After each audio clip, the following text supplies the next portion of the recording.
Chapter 36 Evolution. Barry could hear two men talking behind him, so he quickened his pace. He could tell they were cultivators from their conversation and way of speaking, and after being scammed by a Winterwrath bastard back at the mines. The last thing Barry wanted right now was to be robbed in the middle of a forest for his few silver crowns.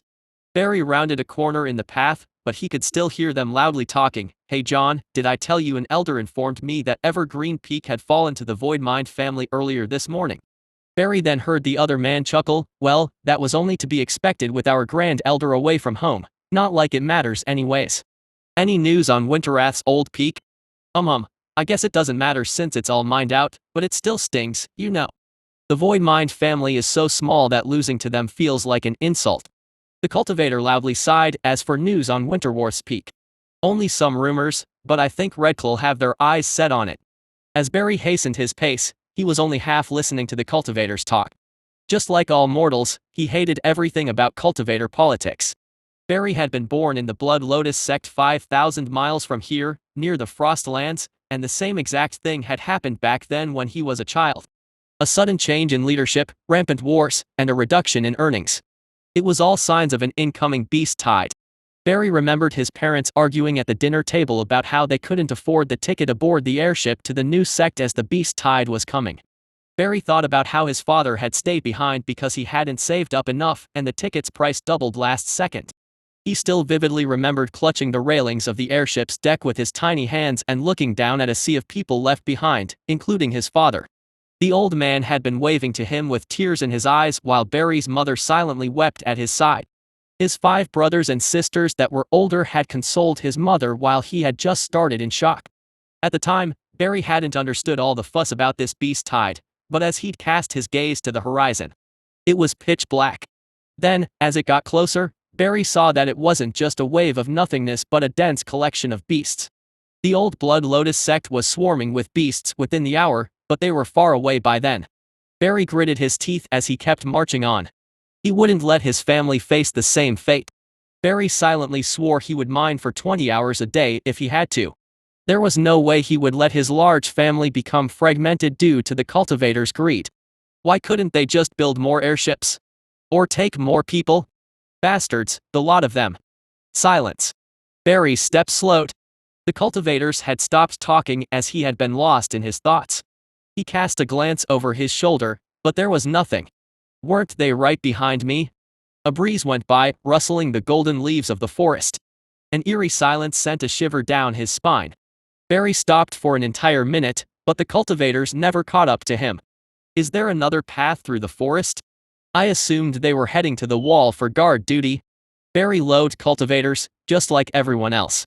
But he hated cultivators that slacked off from their jobs even more. Especially with the sudden change in leadership, Barry had recently noticed a disturbing lack of guards on the walls and didn't feel his family was safe. In response to this, the elders of Winterwrath and Evergreen had offered a monetary reward if a villager reported any incidents of younger cultivators slacking on their duty. Barry paid taxes, after all, and deserved some level of protection. If a monster snuck up on the wall and jumped over, the villagers would be helpless to resist it.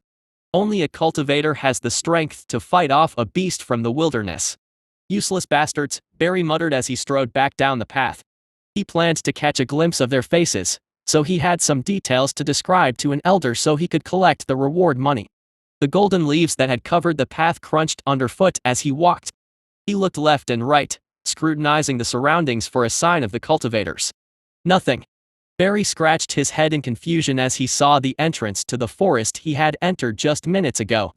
Had they really just turned around and left? Barry was about to go back, but something caught the corner of his eye. A blood-stained leaf. Barry approached it and picked it up, twirling it in his hand. He found it odd that there was just one leaf with blood on it, and then something dripped onto it. Water droplet? Has it even rained?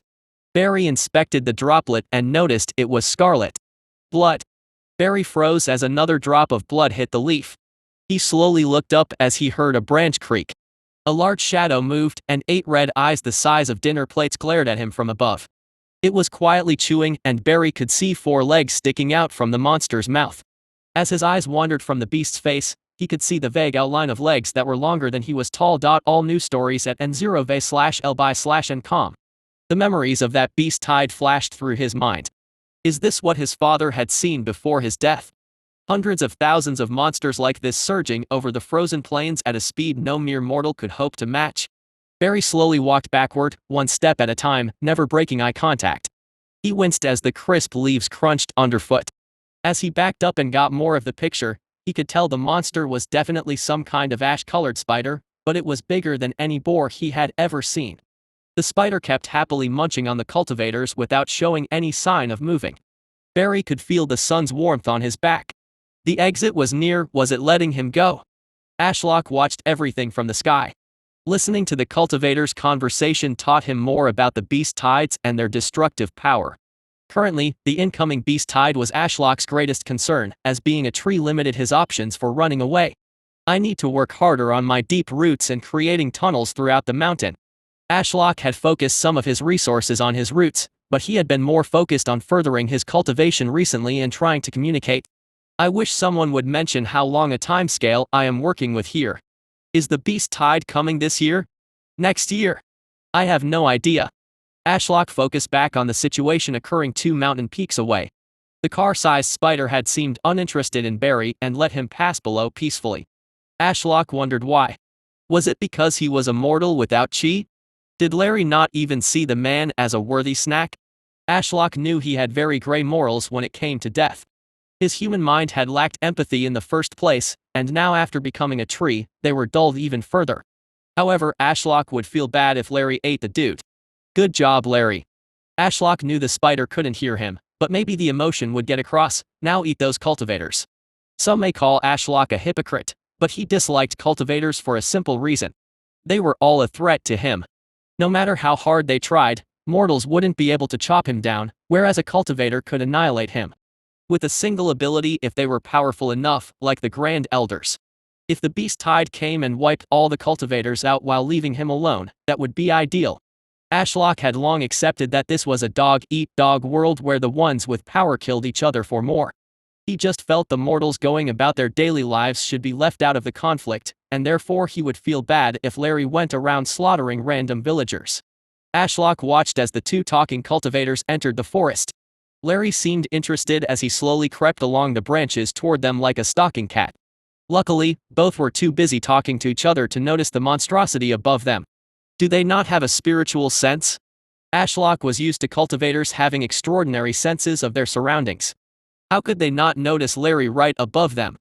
Both of them stopped talking at the same time and looked up. Now Ashlock had wondered what the possible evolutionary advantage to being such a massive spider could be. But now he had his answer. Since Larry was the size of a car, his mouth easily engulfed the 2 men's bodies and crunched down. The 2 evergreen cultivators didn't even have a chance to fight back before they were chomped in half and dragged back up into the canopy of the trees. Apart from a short gasp and a crunch, the entire thing was done in complete silence. Ashlock then saw Barry come back and, after picking up a blood-soaked leaf, came face to face with Larry. As Ashlock expected, the giant spider didn't even care about Barry, not seeing him as a threat or a potential meal. Larry, you know humans are social creatures, right? So if you let that dude go, he will return with many cultivators. Alas, Larry couldn't hear him and seemed to lack the intelligence to recognize that letting such an insignificant prey escape was a terrible idea. A day passed, and Ashlock decided to eat his words. Larry wasn't foolish. In fact, the spider was a tactical genius. After munching on a few more cultivators that came to investigate the patch of forest, Larry had bundled a few bodies up in silk and happily moved on to the next patch of forest. Never staying in one area for too long. He always let villagers see him and then let them escape, alerting the cultivators, which then came to the forest to die. However, Larry was far from weak. Even when caught out due to larger groups, he could summon a storm of ash that blanketed the entire area and disrupted formations, just like Diana's mist ability, which he then used to assassinate the cultivators one by one. After a week, Larry finally decided to head home to Red Vine Peak, likely before he got too ahead of himself and the actual powerful cultivators came. The spider hauled a sack of silk on its back containing around 10 bodies, and it scared the shit out of Diana when it peeked its head through the hole in the training wall. Holy shit, that thing is back! Diana shouted as she raised the blade she had been practicing with. Ashlock swore he saw Larry roll his many eyes as he just walked past Diana, climbed over the wall, and sat happily on Ashlock's branches. Larry, are those bodies for me? Ashlock asked the spider through the tether of black chi, and the spider responded by lowering the sack of bodies to the ground right next to the bench that Stella was sleeping on. Ashlock was over the moon to finally have some human corpses to experiment with, but Larry did something he wasn't expecting. The spider climbed over his branches and perched himself up against his trunk, and then a prompt appeared in Ashlock's mind. Ash Spider Larry wishes to evolve. Chapter 37, A Tree's First Words. Ash Spider Larry wishes to evolve. Yes/no. The answer was obviously yes, but Ashlock also found his level of control over the Ash Spider a bit unsettling. In a way, he preferred his relationship with Maple. Although the little bastard wouldn't listen to his every whim, he felt he could depend on Maple to save him if he were in danger. In contrast, Larry reminded Ashlock of an intelligent AI. If Ashlock was dying and unable to order Larry to save him, Ashlock was positive the spider would watch as he died without lifting a leg. The spider may eat and breathe, but Larry didn't feel alive to Ashlock. But what could Ashlock do? Setting the spider free from his control was a terrible idea. At only the C grade, the monster had slaughtered cultivators with the ruthless efficiency of a top predator. The cultivators weren't dumb. They had attempted a variety of tactics to deal with the spider, but limited information and its constant moving made it hard to pin Larry down and determine its threat level. Stronger cultivators were naturally dispatched after around 30 kills, but Larry was long gone by then with a bundle of corpses on his back for his master. After Ashlock pressed yes, Larry began to weave a layer out of webs between Ashlock's branches, much to Stella's protests. Tree. Tell that creepy thing to go away. Stella crossed her arms under her chest and glared at the massive shadow blocking out the sun so she couldn't continue sunbathing. Her eyes then wandered to the sack of silk next to her. What's in here? It reeks. Ugh. Stella summoned a knife from her spatial ring, crouched down, and sliced the sack open. A man's half-eaten face stared back at her with wide-open eyes as if the man had died while in total shock. Egg. Stella stumbled back while holding her nose. That's disgusting. Ashlock had to agree. Even with his dulled emotions and detachment from gruesome scenes, it looked like something out of a crime scene.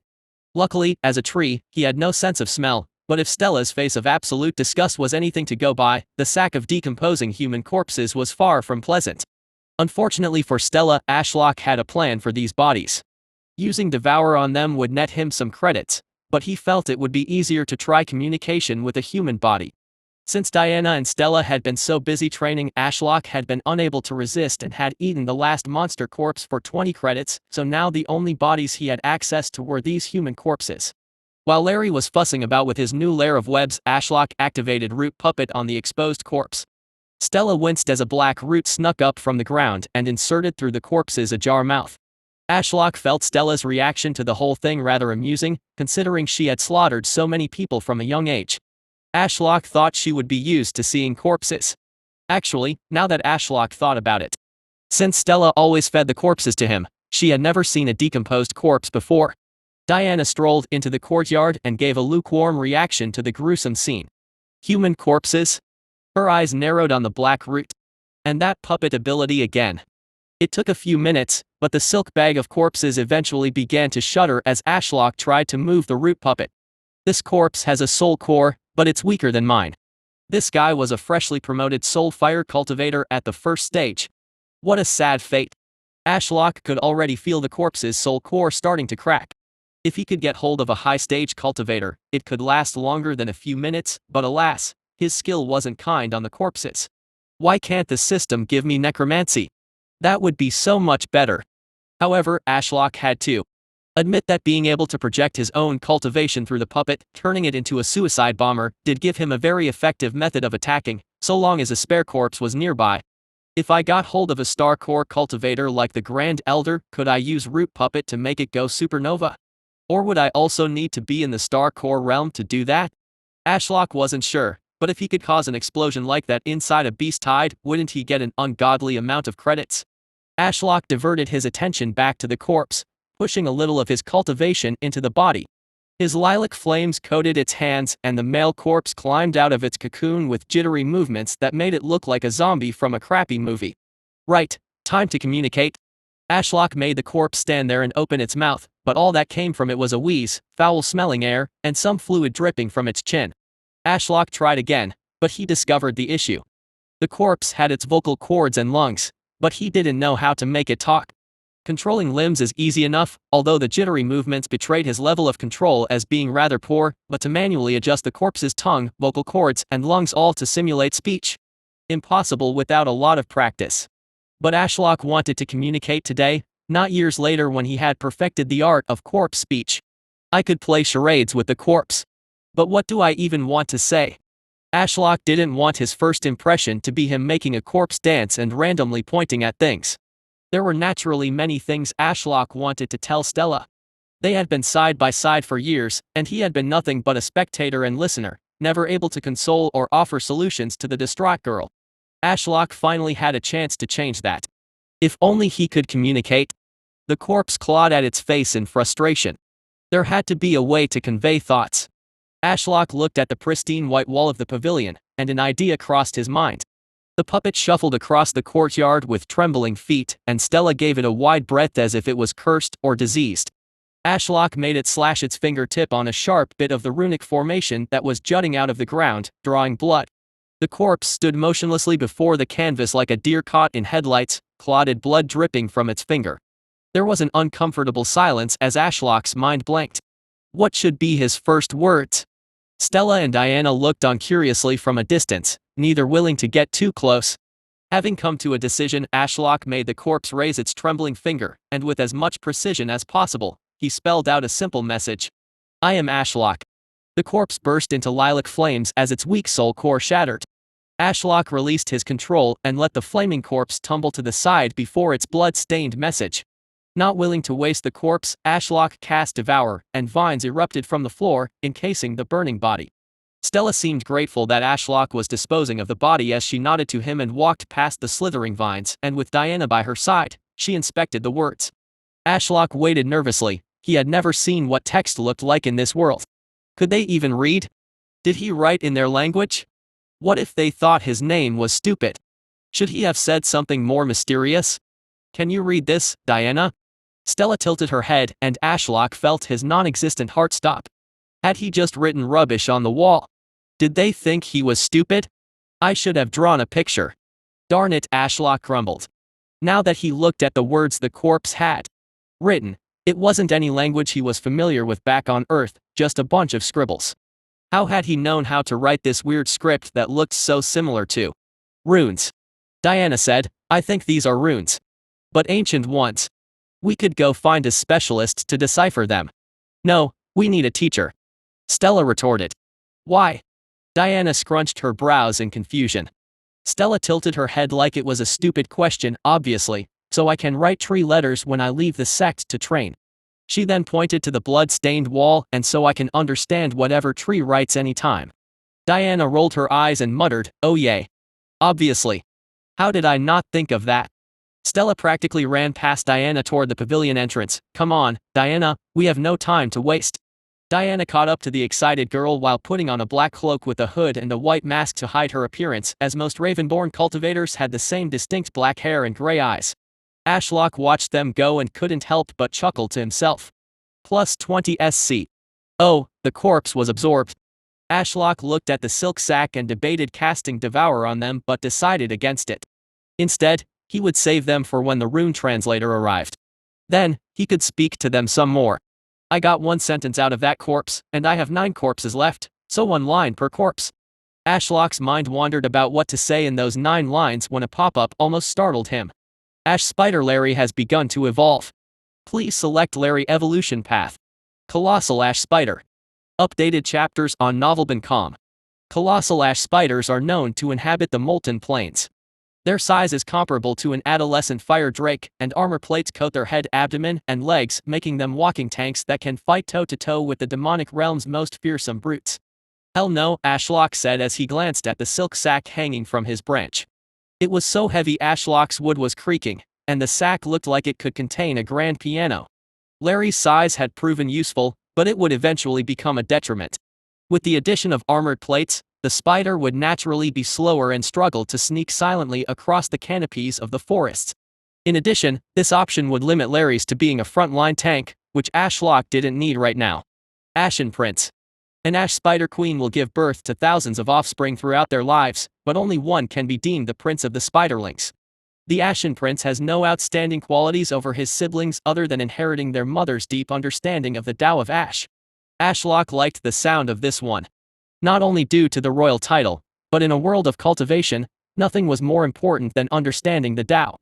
With a deep understanding of one's Tao, a cultivator has unlimited potential. Larry had also used his limited ash techniques a few times to survive a trap by the cultivators, and the one thing Ashlock wanted was for Larry to survive. Chaos Spider. Chaos spiders thrive from slaughter and become stronger with every kill by devouring the souls of their opponents. Although this path leads to immense power very quickly, chaos spiders quickly embrace the mad hunger of the hunt. Ashlock rolled his non-existent eyes. He may be a demonic tree, but he was no stranger to the up and downsides of demonic cultivation techniques. Anything that promises quick results and unlimited power will have an equal downside, such as losing sanity. He already had iffy control over Larry at long distances. The last thing Ashlock needed was the spider going on a warpath and killing everyone, just for an enraged Grand Elder. To squash Larry like a bug. The spider had only lived so long because of his cunning nature, not brute strength. I think the option to pick is obvious. Ashlock naturally picked Ashen Prince, but the other options would have been better if he were under different circumstances, like the Chaos Spider would be perfect in the Beast Tide. But for the long term, Ashen Prince was the way to go. Evolution Path. Ashen Prince chosen. Evolution initiating. Chapter 38 Interlude. Head Librarian. Stella's soul core buzzed with glee, purple flames coated her legs, and lightning arched across her skin as she saw the mountain blur beneath her feet. She breathed deeply to calm herself as the wind rushed through her hair. I can't believe Tree can write. We will be able to talk about all the things I always wanted to ask. Stella, wait up. The blonde girl had a silly grin and really wanted to ignore the voice coming from behind, but that would be rude, so she came to a halt at the mountain's base and looked back up the endless steps with her hands on her hips. Diana, why are you so slow? A ball of blue flames arrived next to her and dissipated, revealing a girl wearing a black cloak and white mask. Stella raised a brow. What's with the getup? Diana's turned to Stella and looked at her with a faceless mask that was a white piece of curved wood with 2 eye holes. Something you should be wearing too. The remnants of my family are being hunted, so naturally, I need to hide my identity. Right. Stella frowned, but why would I need to hide mine? I have the Patriarch's protection. Otherwise, my peak would have been taken from me long ago. Her gaze wandered the mountain and settled warmly on the pavilion nestled in the clouds. To her, it was not just a paradise but also her home. Diana's irritated huff broke Stella from her dreamland. Stella, listen to me. Diana insisted, her tone turning solemn. They have lied to you your entire life. The Patriarch is a 1,000-year-old monster in human form. He doesn't give a shit about repaying any kind of debt for saving him. Diana sighed and pointed at Stella. He just wants your body. Stella just stood there, blinking. My what? Body. She covered herself and felt a shiver run down her spine. Why? Is he a creep? Diana shook her head. Nope, he just needs a pill furnace to create a pill that extends his life. Stella looked confused, so Diana helpfully added, being a human pill furnace means he will conduct alchemy within your stomach and use your spirit root, soul core, and chi as part of the pill forming process. Stella paled and stood there for a while, processing everything. Diana gave her some space and idly stood to the side. Eventually, Stella mumbled, I see. So my time is limited then. Stella clenched her fists and looked down the beaten path that led to the sprawling darklight city in the far distance. Diana, give me a mask. Let's hurry. Diana's spatial ring flashed with power, and a faceless black mask appeared in her waiting hand. Here. Stella nodded with thanks and put the mask on. To her surprise, it had no straps and easily stayed glued to her face. It also didn't impede her vision, as if it wasn't even there. She reached up and felt her face, confirming a wooden texture had replaced her smooth skin. Now that is freaky. Diana had already started racing down the path, her black cloak coated in blue flames fluttering in the wind behind her. Stella grinned as purple lightning arced between her feet, and she caught up in an instant as her soul core hummed. Why are the streets so empty? Stella whispered to Diana as the two girls walked side by side down an empty street. Windows were shuttered closed, and the only living things Stella could see were black furred cats prowling across the slanted roofs, glaring at the pair with yellow eyes. Diana tapped her chin as she glanced around. She made sure to scrutinize every empty alley they passed. Was there an attack? I haven't been down here since the Ravenborn family was eliminated, but life should have returned to normal by now. But I have another question. Stella tilted her head, which is, why is there a squirrel on your head? Pausing mid-stride, Stella reached up and sure enough a little hand grabbed her finger and demanded head rubs. Oh, when did you get here, Maple? Did you get bored waiting with Tree? That doesn't answer my question. Diana pouted to the side. SHHH. Stella put a finger to where her mouth was behind the faceless black mask, fewer questions, more walking. And with that, Stella continued to stride forward. Diana rolled her eyes, fine, no more questions. Then, running to catch up, Diana put her hands in her cloak pockets and continued, we should head to the Academy's library. I can't think where we could get an ancient rune teacher anywhere else. Stella hummed in agreement as she finished giving Maple attention, and the fluffy white squirrel sprawled out on Stella's head and happily bathed in the sun. Turning a corner and crossing a bridge over a fast-flowing river through the city's center, Stella and Diana arrived at one of the many market squares. Stella's eyes practically lit up at the sight of humans milling about and purchasing goods. Strolling up to a stall and ignoring the questioning glare the stall owner gave to the top of her head, Stella asked, excuse me, could you tell me why the city is so empty? Wearing masks and letting a rodent sleep on your head?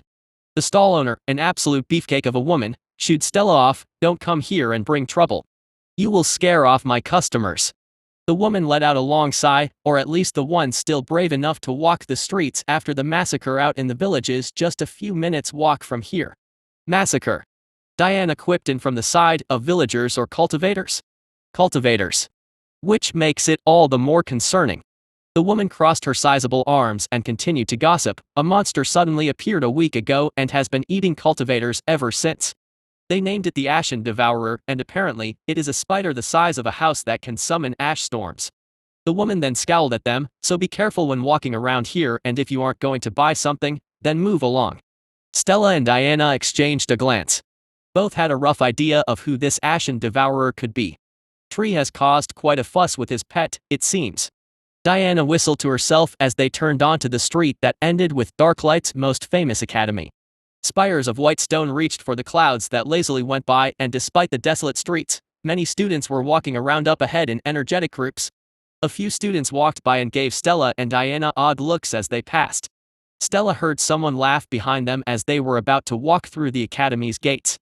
Hey, look, there's something on that weird girl's head. Then, a random lady within a large group of students pointed out, are they lost students from an orphanage? Look at their clothes. How filthy. Stella paused and glanced over her shoulder, and unfortunately, she had to admit the lady's clothes were in far better condition than hers.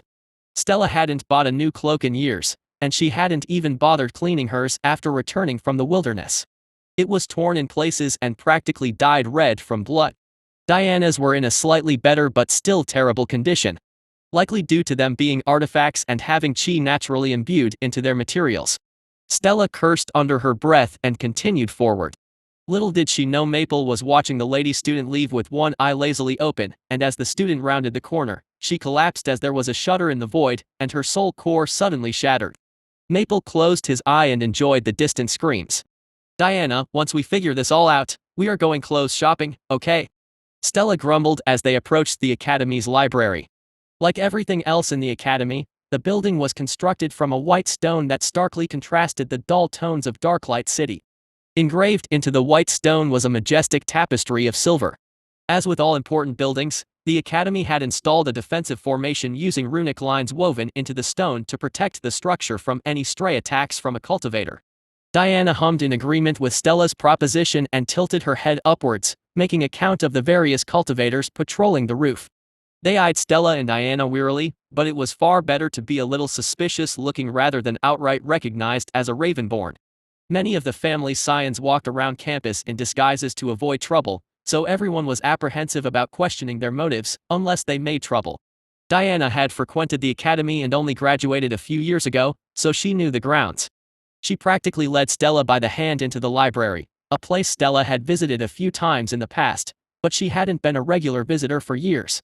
The library was a large oval building, like an opera theater, with 5 stories of books lining the walls.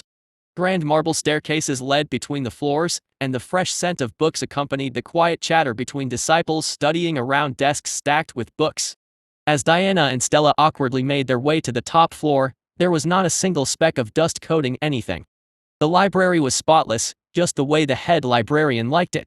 Stella caught sight of a gray-robed individual using an artifact called a sponge to wipe down surfaces alongside a bucket of warm water, likely as punishment for damaging a book. Diana let out a sigh of relief as they crested the top of the final staircase and caught sight of a man with a straggly white beard and wispy hair. The man had a hunched stature as he sat before a mountain of books piled high on an illuminated desk. Indecipherable mutterings left the man's mouth as he licked his spindly finger and turned a page. The sound of the crisp page turn was interrupted by Diana lightly coughing. The elderly man looked up from his book and glared at the person who interrupted him with eyes of total darkness. A twisted scowl formed on his wrinkled face as he slammed both palms down and stood up. "Who dares interrupt me?" "Two measly assassins." Dense black flames as dark as the void materialized on his fingers like claws. Diana and Stella exchanged glances and quickly realized the source of the confusion. Stella hastily removed her mask before she got decapitated, as hiding her identity wasn't as crucial as concealing Diana's. "Wait." Stella held her hands up. "It's me, Stella Crestfallen of Red Vine Peak." The man seemed lost in thought for a moment, but then the name seemed to ring a bell. The flames vanished from the man's hands, and he slumped back down into his rickety chair, pulling it closer under himself with a grunt. "Ah, the crestfallen brat." He shook his head from side to side as if he had heard something terribly sad come to bother this old man in your final years. "Head librarian, does everyone know about that except me?" Stella realized she should have left the peak a bit more and mingled with the people. Now that she thought about it, the last time she had left Red Vine Peak to talk to other people was years ago. The man waved his hand and shook his head. "No, but it has been making the rounds recently." "Now." He leaned on the desk and scowled at Stella. "Tell me what you want so I can get back to my research and be snappy with it." As excitement returned, Stella took a step forward. "I want to learn ancient runes. I stumbled upon some recently and wish to translate them. New N0vel chapters are published on N0v/e/lbinco/m. Ancient runes." The man leaned back and stroked his miserable excuse for a beard. "Brat, how ancient are we talking here? Everyone thinks everything is ancient nowadays. These foolish children come bringing me their family's ancient techniques from 1,000 years ago, and I find out I'm the one who wrote it. Does that make me ancient?" Yes was on the tip of Stella's tongue, but she held back. Instead, she offered, "I could draw the runes I saw for you." "You memorized them?" "Clever girl." The head librarian's golden ring flashed, and a piece of paper appeared alongside an ink well. "Write it down." Stella complied. She had practically burned the squiggles into her mind. There was no chance she could forget even a single curve of her tree's first words. As Stella recreated the script written in blood on the pavilion walls, the quill moved with elegance and speed. Tree's first words.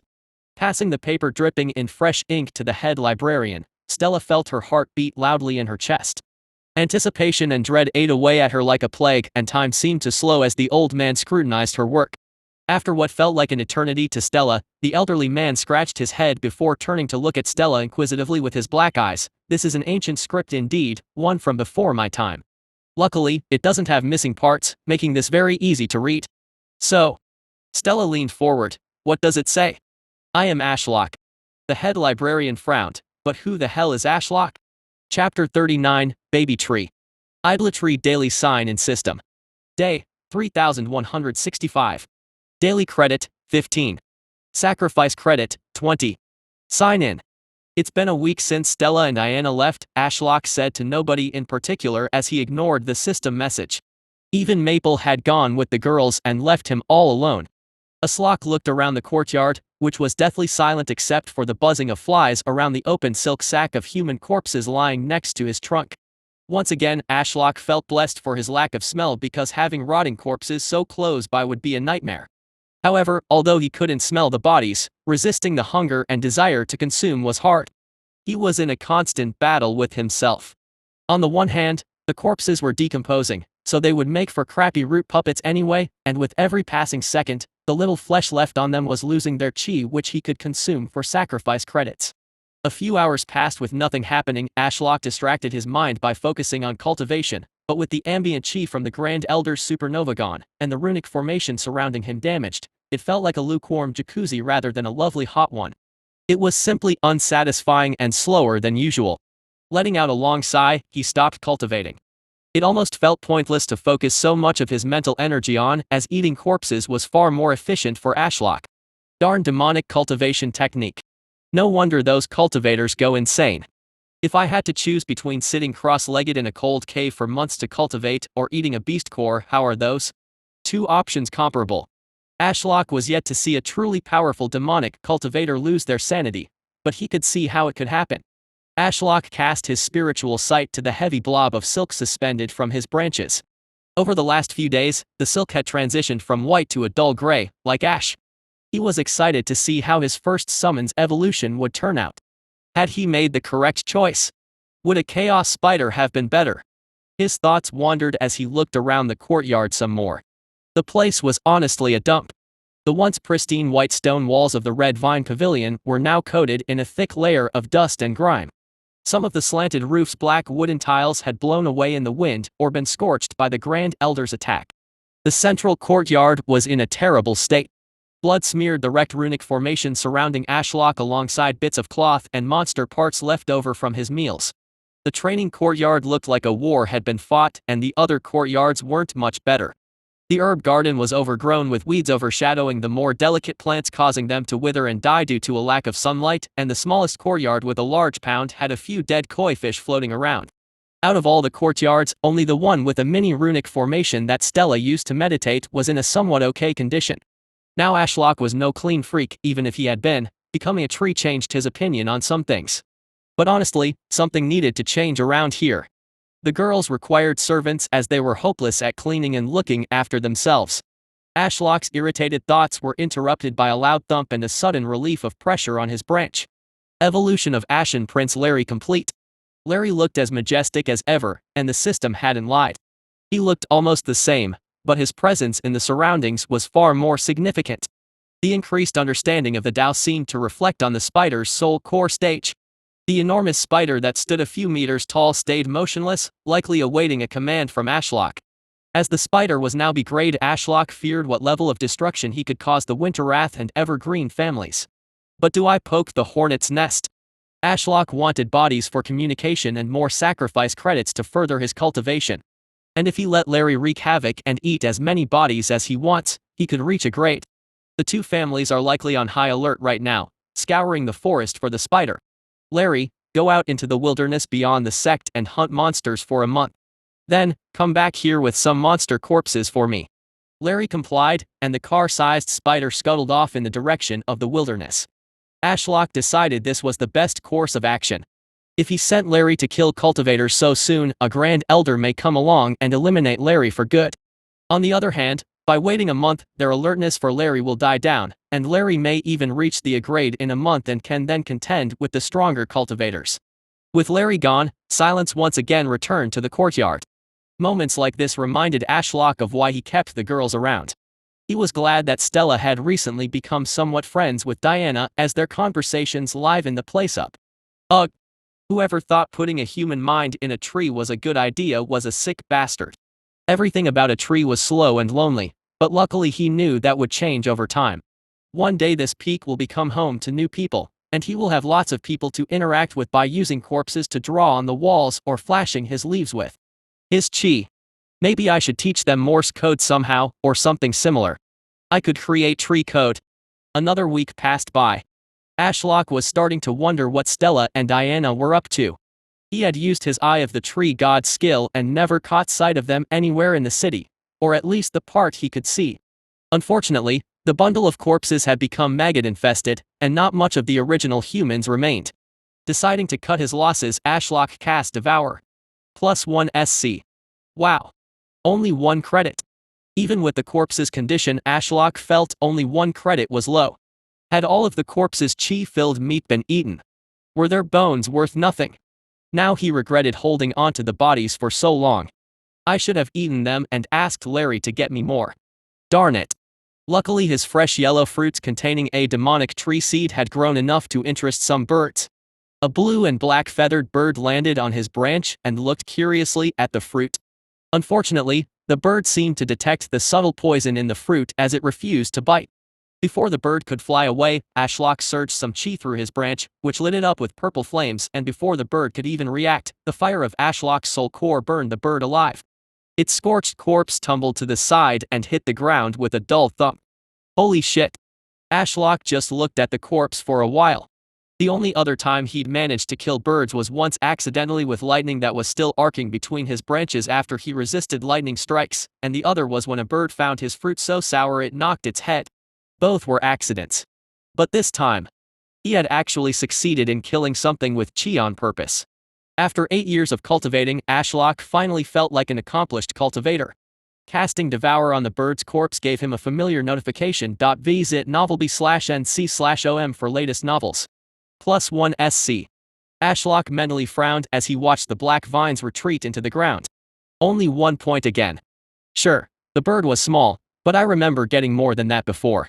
Now that he thought about it, his points had been lower for weaker things since ascending to the Soul Fire realm. The mountain of monster corpses had given him around about what he expected, but they were powerful monsters from the wilderness. In contrast, the cultivators and birds he had eaten that were on par or weaker than him had given far fewer sacrifice credits than expected. A terrible thought dawned on Ashlock. When he devoured a corpse, he would absorb some of their chi, and the system would reward him with credits he could spend. But as his cultivation advanced, the amount of chi he needed to absorb to continue growing increased exponentially. Now, if this was the case and the number of sacrifice credits he got from weaker corpses than him continued to decrease, he had two options. Either he got Larry, Stella, and Diana to keep bringing him stronger and stronger corpses, or he lucked out and upgraded his Devour skill. Sigh. My dreams of creating a continent-sized chicken farm and endlessly devouring corpses has been ruined. Ashlock calmed down. This was just a theory at this point, and his sample size was too small. He can conduct more experiments when Larry returns with corpses in a month. A day passed. Ashlock awoke to another bird landing on his branch. This one was far bigger than the previous one, almost like a winged lizard with an ugly head and razor-sharp teeth. Unfortunately for this lizard thing, it hadn't developed the most fantastic sense of smell, and it happily chewed on a poisonous yellow fruit. Once it got to the seed, it swallowed that, too. After eating a few fruits, it flapped its feathered wings and glided off the side of the mountain toward the many human villages. Ashlock followed it with Eye of the Tree God, curious if the poison would take effect. Later that day, as the afternoon sun warmed the land, the creature was in obvious agony. It clawed at its stomach and gasped for breath as its face rested between panic and despair. Finally, it fell out of a tree and began to roll around the forest floor, and then, after a few minutes, it twitched and eventually ceased all movement. Dead. Then Ashlock saw an odd thing occur. The creature's corpse began to rapidly decay. Ashlock felt like he was watching a time-lapse as it happened so fast. Not even an hour passed, and the creature's skin split open, and a black shoot with a single red leaf emerged. Was that a baby demonic tree? Chapter 40, Magic Truffles. The cold early winter breeze rustled Ashlock's leaves as a familiar face returned to the desolate courtyard. The lazy tree stopped cultivating to focus on Larry crawling through the hole in the pavilion wall while dragging a sack of silk 5 times his size. As Larry hauled the sack, a deep trail was left in the training courtyard sand as he approached the wall separating the central courtyard from the training grounds. Larry then decided to hurl the sack of corpses over the wall. It sailed through the air before landing with a sickening crunch and squelch as if the sack contained a soup of bones and organs. "Thank you, Larry," Ashlock said, his first words in over a month. With nothing to do except watch birds eating his seeds and dying, he was starved for any kind of interaction. Larry just stood there, clearly unresponsive to Ashlock's praise. Which was unfortunate. Ashlock was sure Larry could be a fine gentleman if the mind control was lifted, but for now, that was impossible. Larry had become too strong to let off his leash. Ashlock could feel the power in Larry's presence had grown since his evolution but clearly hadn't entirely broken the A-grade barrier, as Larry wasn't asking to evolve yet. Should I send him out to the wilderness again or? Ashlock knew Stella and Diana would return eventually. He needed human corpses for communication, and the cold weather would keep them preserved for longer. Larry, go out and hunt. Keep casualties in one area to a minimum before moving and keep the cultivators on their toes. Then, return when I call for you through the link. Ashlock knew their link was weak at far range, but he could still transmit something since Larry reacted to his message last time with some confusion, so the spider should respond this time now that he has clear instructions to return when called. Larry didn't dawdle and left immediately to fulfill his summoner's orders. After watching the massive spider leave, Ashlock felt sleepy due to the cold weather. Luckily, he had a bundle of corpses to keep him busy. With no sign of Stella or Diana returning anytime soon, Ashlock decided to indulge a little and confirm his fear that the system would limit his growth somewhat. As the sack had been left lying against one of his exposed roots, Ashlock used his chi to burn away the silk. Unfortunately, some of the corpses also got charred by his lilac soul flames, but Ashlock was fine with that, as he lacked control without any techniques to guide his chi usage. The heap of corpses spilled out onto the damaged runic formation in a surge of blood and guts, and Ashlock didn't recognize a single monster as a creature from Earth. There were the occasional similarities, such as a few monsters with black exoskeletons that made them look like overgrown termites. However, they were also covered in red warts and a mysterious blue slime substance that seemed poisonous. Overall, something Ashlock would expect to be present in a sci-fi world rather than a cultivator-themed one. Ashlock noticed that the insect-looking monsters were far more enormous than they should be, likely due to the dense ambient chi out in the wilderness. Kinda like back on Earth in the dinosaur era, where the higher oxygen content allowed dinosaurs to grow far larger. Now that Ashlock thought about it some more, wasn't this world basically a prehistoric age world imbued by a magical essence that made everything able to compete with one another through cultivation? The strongest cultivators could triumph over the most infamous monsters through the power of chi. Hell, even a tree can become a spirit tree and develop a semi-conscious mind. Another example of this world's bizarre speed of growth was his demonic tree seeds. The first one that sprouted from the corpse of that reptile bird was now 2 meters tall after only a month. Of course, some of that early growth spurt was likely due to the tree growing from the chi left in the bird's corpse, but its growth was still ridiculous. Every day, birds came by and consumed his fruit like clockwork. Ashlock had begun to grow many different types of fruit that weren't poisonous in hopes the birds would bring their flock to feast on his fruit, where around 10% contained poison and a seed. So far, this had resulted in around 1 in every 10 birds dying somewhere in the forests at the base of his mountain peak, causing a baby demonic tree to sprout from its corpse. Ashlock stopped thinking about his children and focused on his courtyard. With the corpses now sprawled out and hunger tugging at the back of his mind, Ashlock got to work on his experiment. Using Root Puppet, he targeted the monster with the highest cultivation and most intact body within the heap, a basilisk with 3 heads and a purple horn of varying length sprouting from its 3 foreheads. It took almost an hour due to its size, but eventually, Ashlock managed to take control of the basilisk, and he could estimate its soul core was at least a few stages higher than his own, perhaps around the 7th stage of the soul fire realm. Does that mean Larry is at least at the 7th stage? Maybe even stronger. Ashlock couldn't imagine how Larry defeated such a giant basilisk with its armor plate scales and high cultivation, but luckily that wasn't important right now. Using the basilisk to move the corpses, Ashlock separated them into 3 distinct piles. Due to Ashlock's higher cultivation and the corpses releasing their chi slowly into the atmosphere, Ashlock could guess their cultivation level within a few stages of accuracy. For example, the first pile contained a lot of insect-like creatures. According to Ashlock's estimation, these were all lower level than him, likely in the late stages of the chi realm.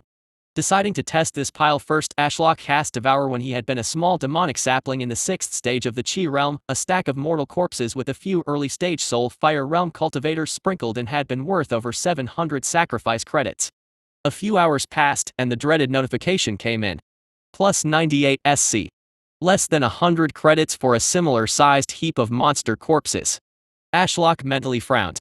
There was always the chance this was because the corpses were monsters rather than humans, but he couldn't think of a plausible explanation for why that would matter.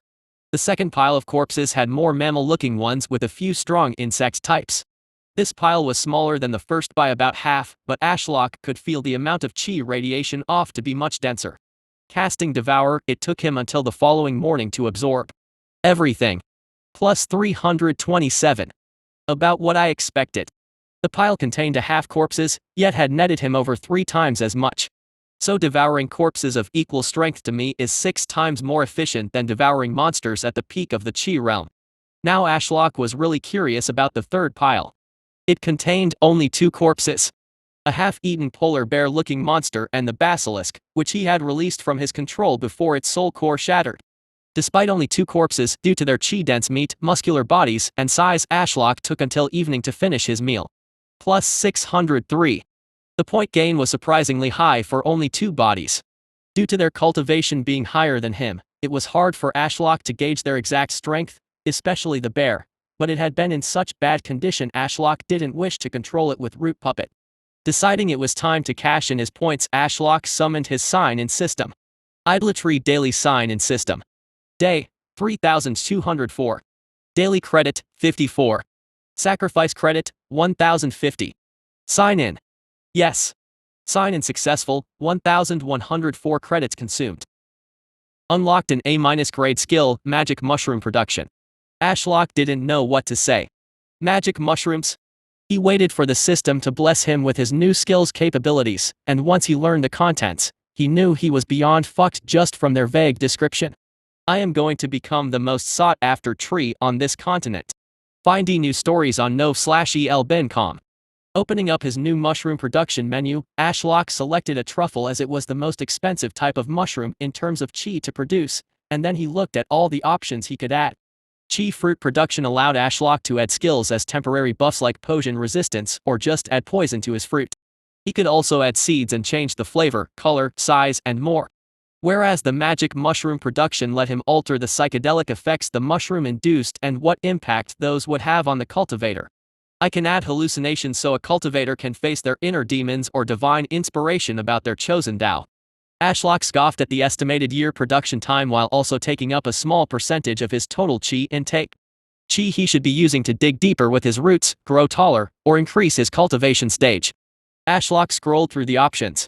If he was going to sacrifice some of his growth to raise a darn magic truffle, then it better be the greatest cultivation drug of all time. And then he found the perfect option for Stella. To his knowledge, she didn't have any heart demons and the divine inspiration was listed as having a slight chance of working. But there was one option that was both perfect and guaranteed. Improve spirit root. Ashlock selected the option and set the truffle to grow deep underground next to one of the thickest roots through the mountain.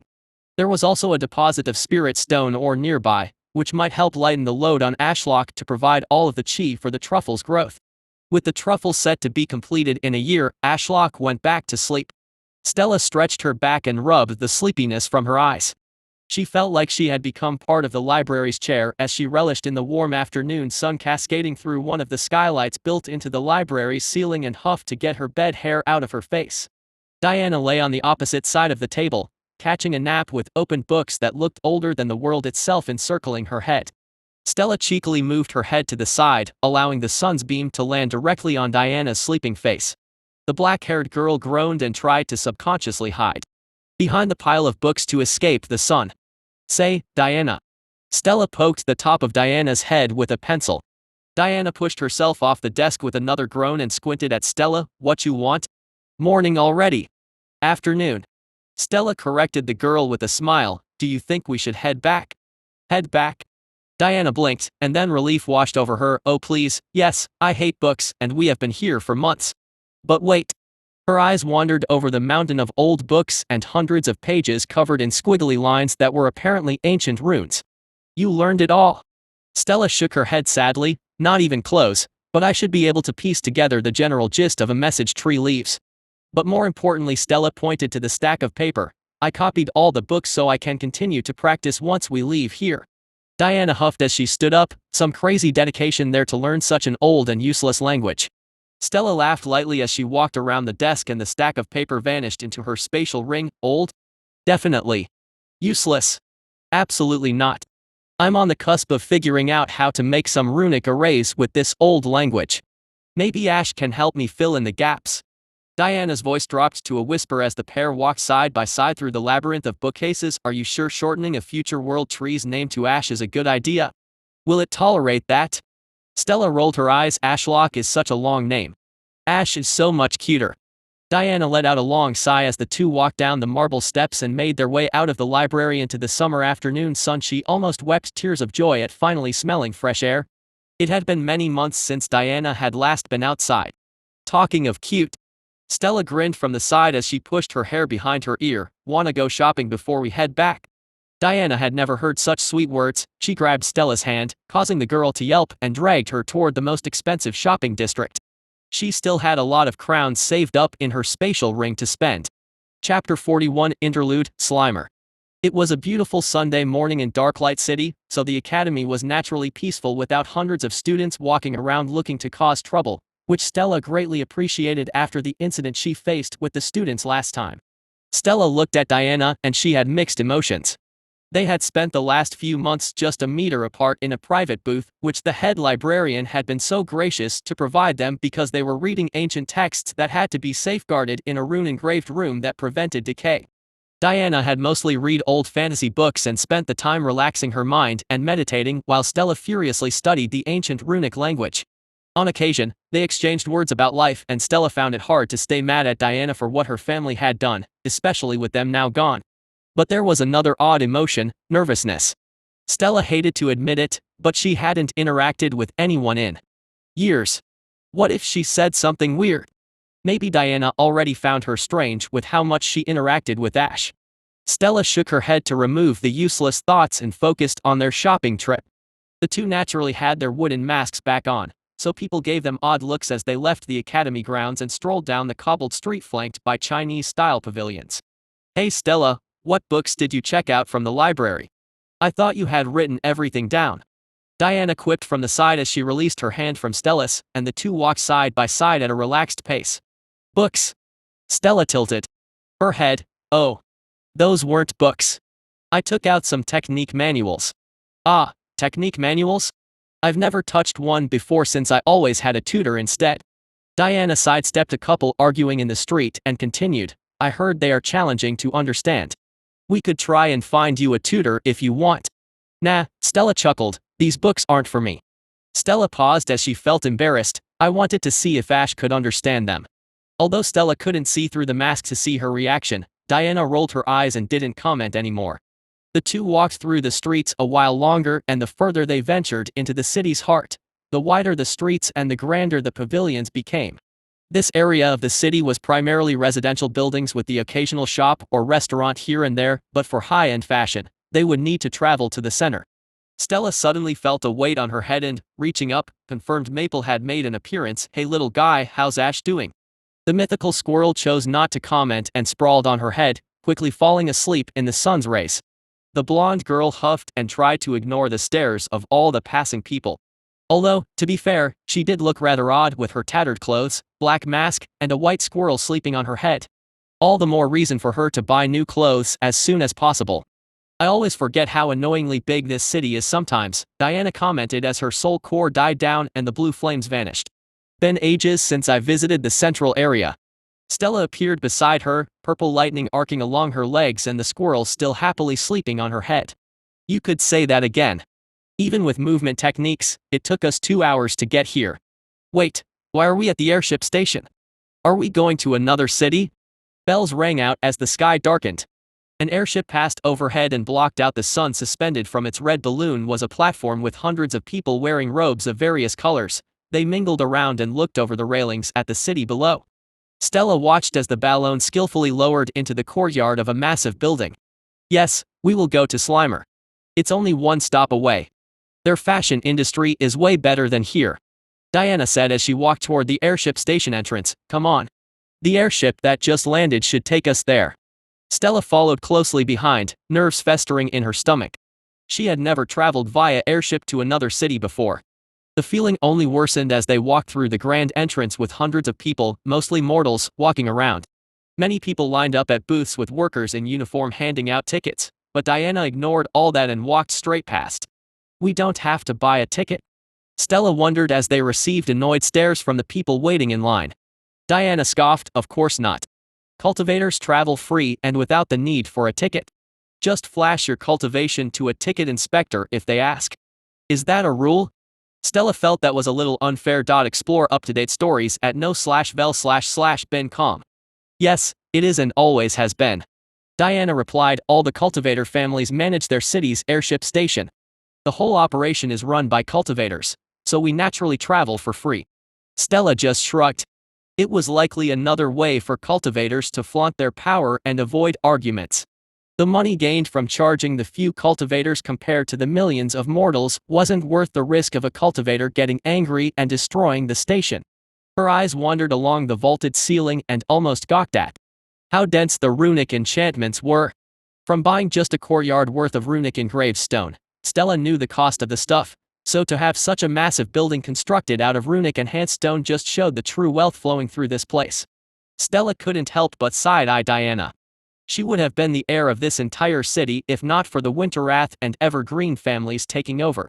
The two masked girls stood off to the side as a stream of mortals disembarked the airship that had just landed. Metal chains held the airship in place and the metal platform hovered just a little off the cobbled ground of the courtyard. "Don't you feel angry?" Stella asked, her voice barely a whisper. Diana's white mask looked her way. "About what? All of this?" Stella gestured around. "This should have been yours. How did the takeover of Darklight City even happen?" "I wasn't here." Diana sighed, angry. "No, I didn't want the position and my family was a bunch of psychos, but I have to admit it's sad to be denied control over such a massive city. But it doesn't matter anyway." "What do you mean?" "Well, it's the same reason those families were allowed to invade without repercussions in the first place. It simply doesn't matter anymore." Diana crossed her arms under her chest as she leaned against the wall. "A beast tide is coming within the next few years. And according to the merchants, it's the largest one yet. Therefore, none of this will exist soon." Diana paused before adding, "The Blood Lotus sect has remained in this same spot for around 40 years, so there's not much more to mine or gain, so the families unanimously agreed to flee at the last summit and the patriarch went into a final seclusion in preparation for the move. But do the other families not care? Don't they want House Ravenborn to survive?" "Survive?" Diana tilted her head in confusion. "Why would they want that? I bet the other families were cheering from the sideline as we were slaughtered. You see, once we move to a new location, there will be a fight over who gets what resources and land. So the fewer families to contend with, the better it is for the smaller families. But you should know all this already, since you are aiming for the Grand Elder position to claim some land in the new location, right?" Stella shook her head. "No, I didn't know any of this. I was ordered by a Grand Elder from the Disciplinary Committee to become a Grand Elder of the sect and pass the test since I was the sole heir to Red Vine Peak, which I now know is bullshit. The Patriarch just wanted me to cultivate hard so he could use me as a pill furnace." Stella was interrupted by a man shouting, "Airship A3 to Slimer, leaving in 5 minutes. Forget that useless stuff that will only cloud your heart. Come on, let's go." Diana patted Stella on the shoulder before leading the way. The ticket inspector gave them an odd look when they didn't present their tickets, but when Stella flashed her purple chi, he waved them onto the airship's platform without another word. All the mortals piled on, but they gave Stella and Diana a corner of the platform to themselves. After a while, the metal chains keeping the airship tied to the building were unclipped, and a woman wearing a light gray robe stood on a platform in the center of the platform, right below the airship's balloon. Stella could tell the woman was in the first stage of the Soul Fire realm. Light gray flames shot from her hands, and a gust of wind lifted the airship. "Wind element." Diana whispered over the roaring wind and shook her head in pity as she leaned over the railing, watching the courtyard get smaller as they rose. "This is the best job they can get with such a useless element." Stella agreed, and she also looked over the railing. They were sailing high in the sky over Darklight City within a few minutes. White clouds partially obscured the city, which spread out for hundreds of miles in all directions within the shadow of the mountain range. As they got higher, the wind rustled Stella's hair, which she put behind her ear as she searched the skyline for something. Her eyes lit up as she could see Red Vine Peak in the distance, but she was too far away to make out the pavilion or ash. To her, the Red Vine Peak was her entire world, but from so far away, it seemed so insignificant. Simply one of many mountain peaks that made up the colossal mountain range that had been heavily mined over the last few decades. Just another pointy lump of rock, like any other in this vast world. Except for Stella, it was special as the mountain peak had a dear friend that couldn't move living there. Diana leaned on the railing, her fringe flapping in the wind as the airship moved south of the mountain range. "Say, Stella, what do you plan to do when the beast tide comes?" "Stay." Stella said hesitantly, "There is no life for me anywhere else. I am sure Ash will have a way to keep me safe." Diana hummed, didn't say anything more and simply watched the world go by, which Stella also indulged in.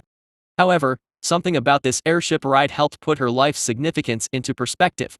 How many cities like this are there under the Blood Lotus sect? Stella couldn't help but ask as Darklight City became a black dot in the distance, and they passed over another mountain range. 9. But they are various sizes. Darklight is one of the largest, but its entire economy is based on spirit stone mining. Slimer, where we are going is much smaller and depends on the Void Mind family's genius in creative industries and education. Stella just couldn't wrap her head around it all. Her father had mentioned the extent of the Blood Lotus sect in passing, but to hear there were 8 other cities under their control was hard to conceptualize. And how do all these people move to the new area when the beast tide comes? Diana took her mask off as they had left Darklight City and smirked. That's the worst part. They don't. These mortals breed like rabbits and live for too long, so the undesirables are left behind while those who can pay the exorbitant fee are allowed to escape. Stella tensed her grip on the railing. Leaving loved ones behind didn't sit right with her. The pain of losing her family still ate away at her heart. But the more she thought about it, the more it made sense. Traveling across the wilderness was dangerous and resource-heavy. Each airship needed a soul fire cultivator of the wind element to control, and each one could only carry so many people. Even if they had thousands of soul fire cultivators all able to control an airship that could take hundreds of people, Stella couldn't see how 9 cities worth of mortals could all be moved. This world is brutal, and only the strong survive. A phrase Stella's father had said before leaving to cultivate, a decision he never returned alive from. Evidence that this world is not only brutal on the helpless mortals, but also on the cultivators. Both her family and Reborn had been wiped out in power struggles. Now arriving in Slimer, Stella was broken from her depressing thoughts as the light gray-robed women shouted about their arrival. Then, looking over the railings, Stella saw the clouds part as the airship began to descend, and she caught her first glimpse of Slimer. It was a city of black stone with spires that reached for the sky shrouded by a swirling cloud of smoke, but its most impressive feature was how it was built into the side of a mountain and was a multi-leveled city. As Stella's eyes wandered up from what appeared to be the industry sector at the mountain's base, she noticed the architecture got less crowded and more exquisite the closer to the mountain's peak she looked, with a grand building right at the top. Beautiful, isn't it? Diana commented from the side. A city that is the personification of the creative industry. The starving artists wallow away at the mountain's base, doing back-breaking work for little recognition, while those that make a name for themselves live high in the clouds. Diana then pointed to the palace of Blackstone that lord over it all at the mountain's peak, and we will be heading there, to the peak. That is where the artifacts are sold, and we can buy you the perfect clothes to impress your tree friend. What? It's not like that. Chapter 42, Interlude, Tainted Cloud Sect. A plain-looking woman wearing far too much lavish jewelry that weighed down her ears peeked around the door and said flatly, "Ladies, the merchants are available to see you now." Her eyes shifted from a plain brown to the darkest of blacks as she dipped back behind the door. Stella sighed with relief. If she had to patiently drink another cup of tea while keeping a straight back and an uptight attitude, she feared she would go insane. Luckily, Maple had left to explore the city. Otherwise, she would have died from shame with a fluffy white squirrel sleeping on her head. What made the whole experience even worse was how easily Diana handled the aristocratic terminologies and mannerisms. She looked within her element as she skillfully dealt with the servants and managed to set up a meeting with the merchant group staying over in Slimer for the day. Putting the cup of lukewarm tea on the ornate table, Stella stood up and joined Diana in following the woman to an adjacent room. Her eyes lingered briefly on the floor-to-ceiling crystal-clear windows that flooded the room with light. Clouds lazily went by, and Stella could even see the distant black dot within a vast valley that was Darklight City. Taking a deep breath in a vain attempt to calm her nerves, Stella followed and relaxed her mind as their shoes clinked on the smooth stone floor, and they passed many paintings depicting alien worlds. Some had glass buildings reaching for the skies, while others were barren wastelands with nothing but red mud and weird creatures prowling the land. Like everything else sold on this floor of the Slimer Consortium, they came from the rifts that appeared randomly in the wilderness. Stella had heard many legends about the merchants that dared to traverse the wilderness. They were said to be both strong but somewhat insane. Only the genuinely foolish or twisted minds would opt for a life spent on the run through the wilderness in hopes of stumbling across rifts. Stella's wandering mind was returned to reality as the Void Mind woman opened the grand door with a resounding click and gestured them inside with a slightly off smile. Diana took the lead, and Stella followed. The moment Stella stepped through the doorway, an immense pressure pressed down on her shoulders, making each step a chore as if she were walking underwater. The utterly white room was bare of any furnishings and was only occupied by 3 people wearing black cloaks and white skull masks standing in the center.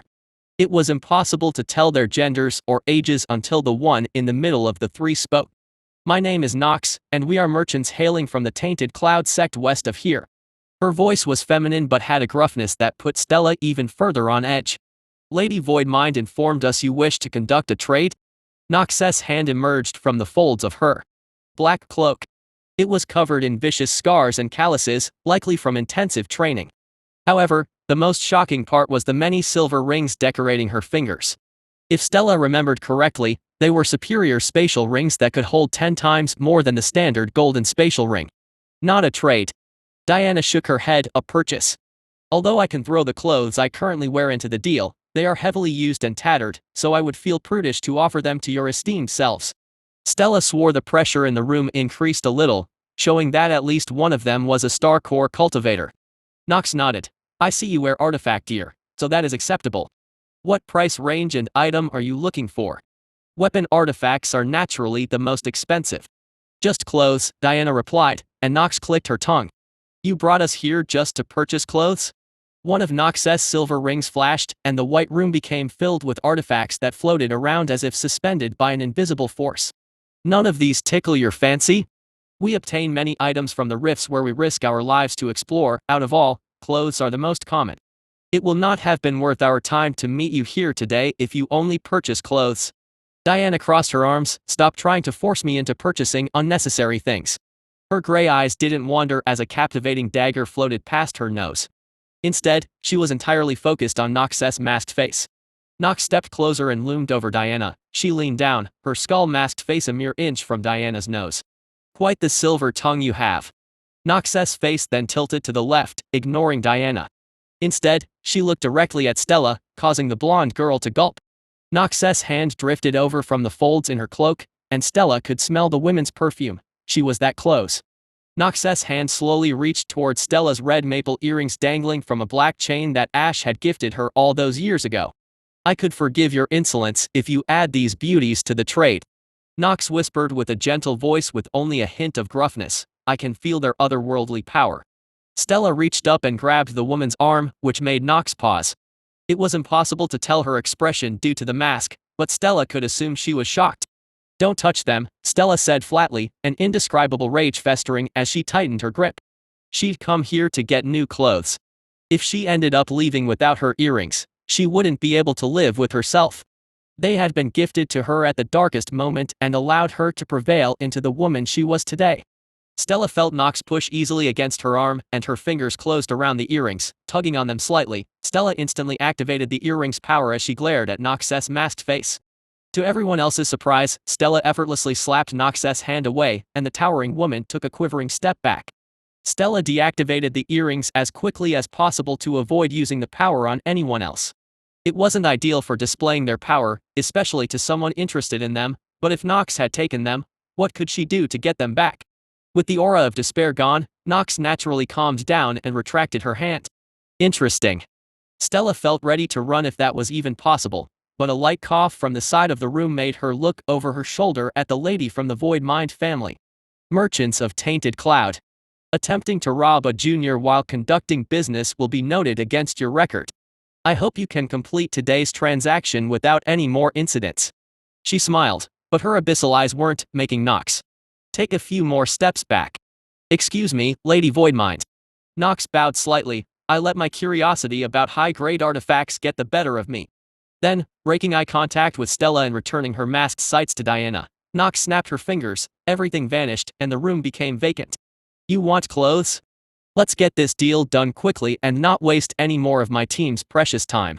A flash of silver shone through a gap in Nox's black cloak, and the empty white room was overfilled with display cases containing clothes. You have 10 minutes to pick out the artifacts you want. It will be 5 high-grade spirit stones or 10 dragon crowns per item. You will also be leaving your current artifacts here with me whether you choose anything or not.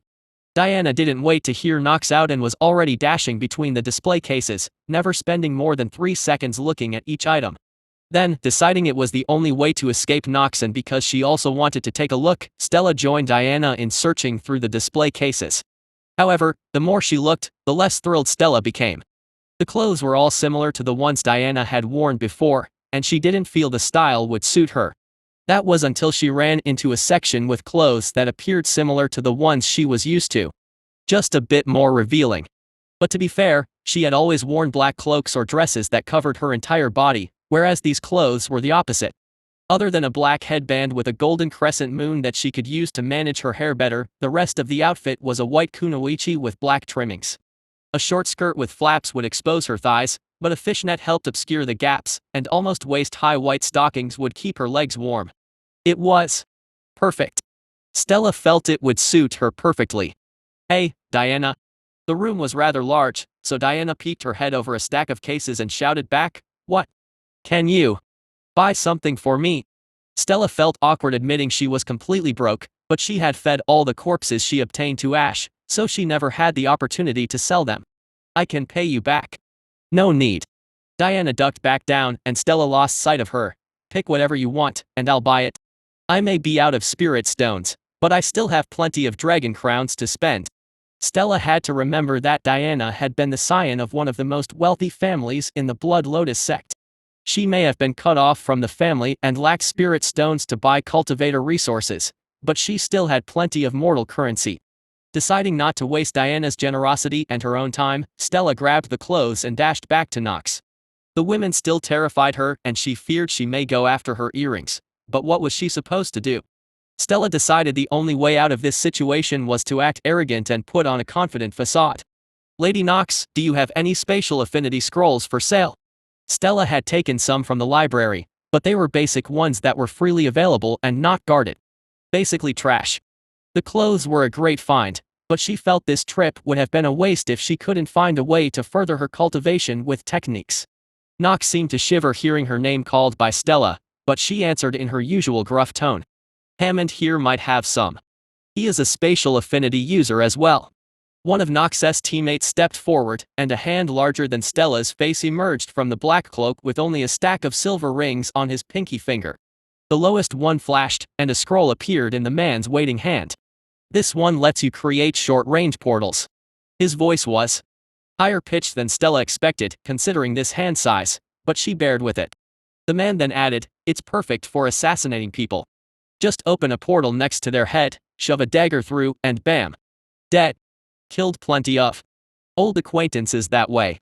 Stella thought of Ash's main way to attack. Since they had the same spatial affinity, she wanted a technique they could both use.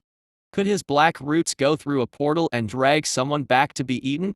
Stella wasn't confident of her favorite tree's full capabilities, but she felt the ability to open portals would also be helpful for her. "I'll take it," Stella replied, and the man dropped the scroll through a swirling purple portal and a second one opened above Stella's waiting palm. Visit n0vl/bin.com for the best novel reading experience. "That will be 1,000 dragon crowns." The man chuckled and stepped back. Stella nervously laughed with the man. She really hoped Diana had enough money.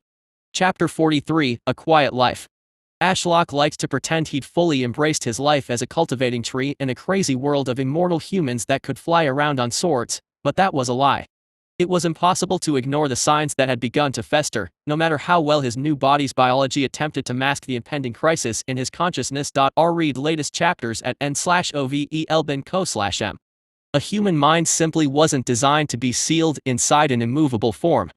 The desire for discovery, freedom, and connection are intrinsic parts of human nature, something the body of a tree, even with the potential of becoming a world tree, cannot provide. The system attempted to bridge the gap, providing Ashlock with potential tools to overcome the shortcomings of his new body, but they were makeshift solutions designed to obscure the fundamental problem. He was a fucking tree. But he had soldiered on, shrugging off the issue of his body through sleeping and while awake, being mentally stimulated by activity occurring around him.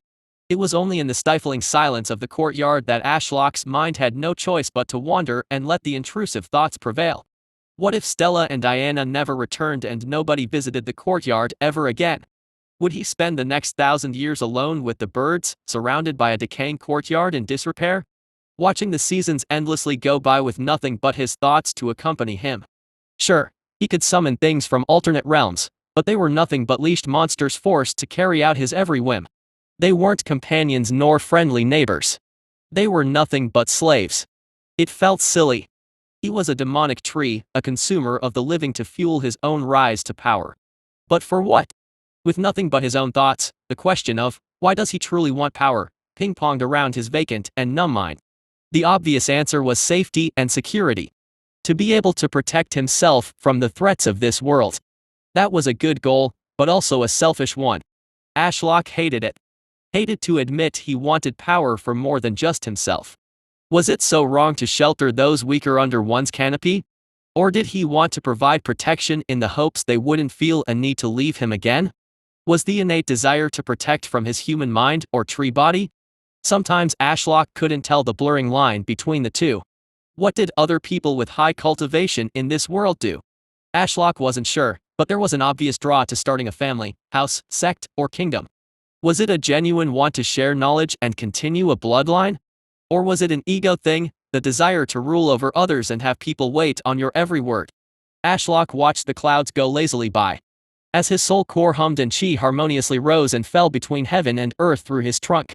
Unfortunately, he had only managed to upgrade a single stage in the soul fire realm over the last few months, likely due to his lack of consuming corpses lately. Since Larry was out busy causing havoc for the Blood Lotus sect, and with Stella and Diana off somewhere, Ashlock was very much alone and unable to acquire any corpses to feast on. Birds came by and most died and contributed their lives to his growing forest of demonic trees surrounding the mountain. He killed the occasional one with his lilac chi, so he could still gain some points, but the going was slow. Everything was slow. Being a tree was slow, growing a forest was slow, and acquiring food was slow. Slow. Quiet. Alone. That summarized the last few months of his life as a tree, and it wasn't pleasant. He felt his human mind fading away, a part of him slowly dying. He needed a distraction, a purpose. A goal to work towards. With or without Stella and Diana, I need to survive and profit from the incoming beast tide. Ashlock still didn't know when it would arrive, how severe it would be, and if he could survive. But while Stella and Diana worked toward their grand elder exam and journey to immortality, he needed to prepare for the incoming threat. And work had already begun. While progress on his cultivation had mostly stalled, with no way to rapidly increase it nor access to techniques to utilize it. Significant progress in other areas had been made, mainly those using his system-granted abilities. Ashlock did wish to become more independent from the system. Although he didn't believe the rewards were genuinely random, having his strength directly tied to a gacha mechanic was less than ideal. He wanted power by himself, but he hadn't figured out how. Cultivation was a solution, but so was growing his sphere of influence. Feeling trapped in his own head, Ashlock summoned his sign-in system. Idolatry daily sign-in system. Day, 3465. Daily credit, 261. Sacrifice credit, 40. Sign-in. Barely enough to secure a B-grade draw. Ashlock had been holding off from signing in for almost 9 months. The temptation to feel the buzz of new knowledge or acquire another summons was tempting.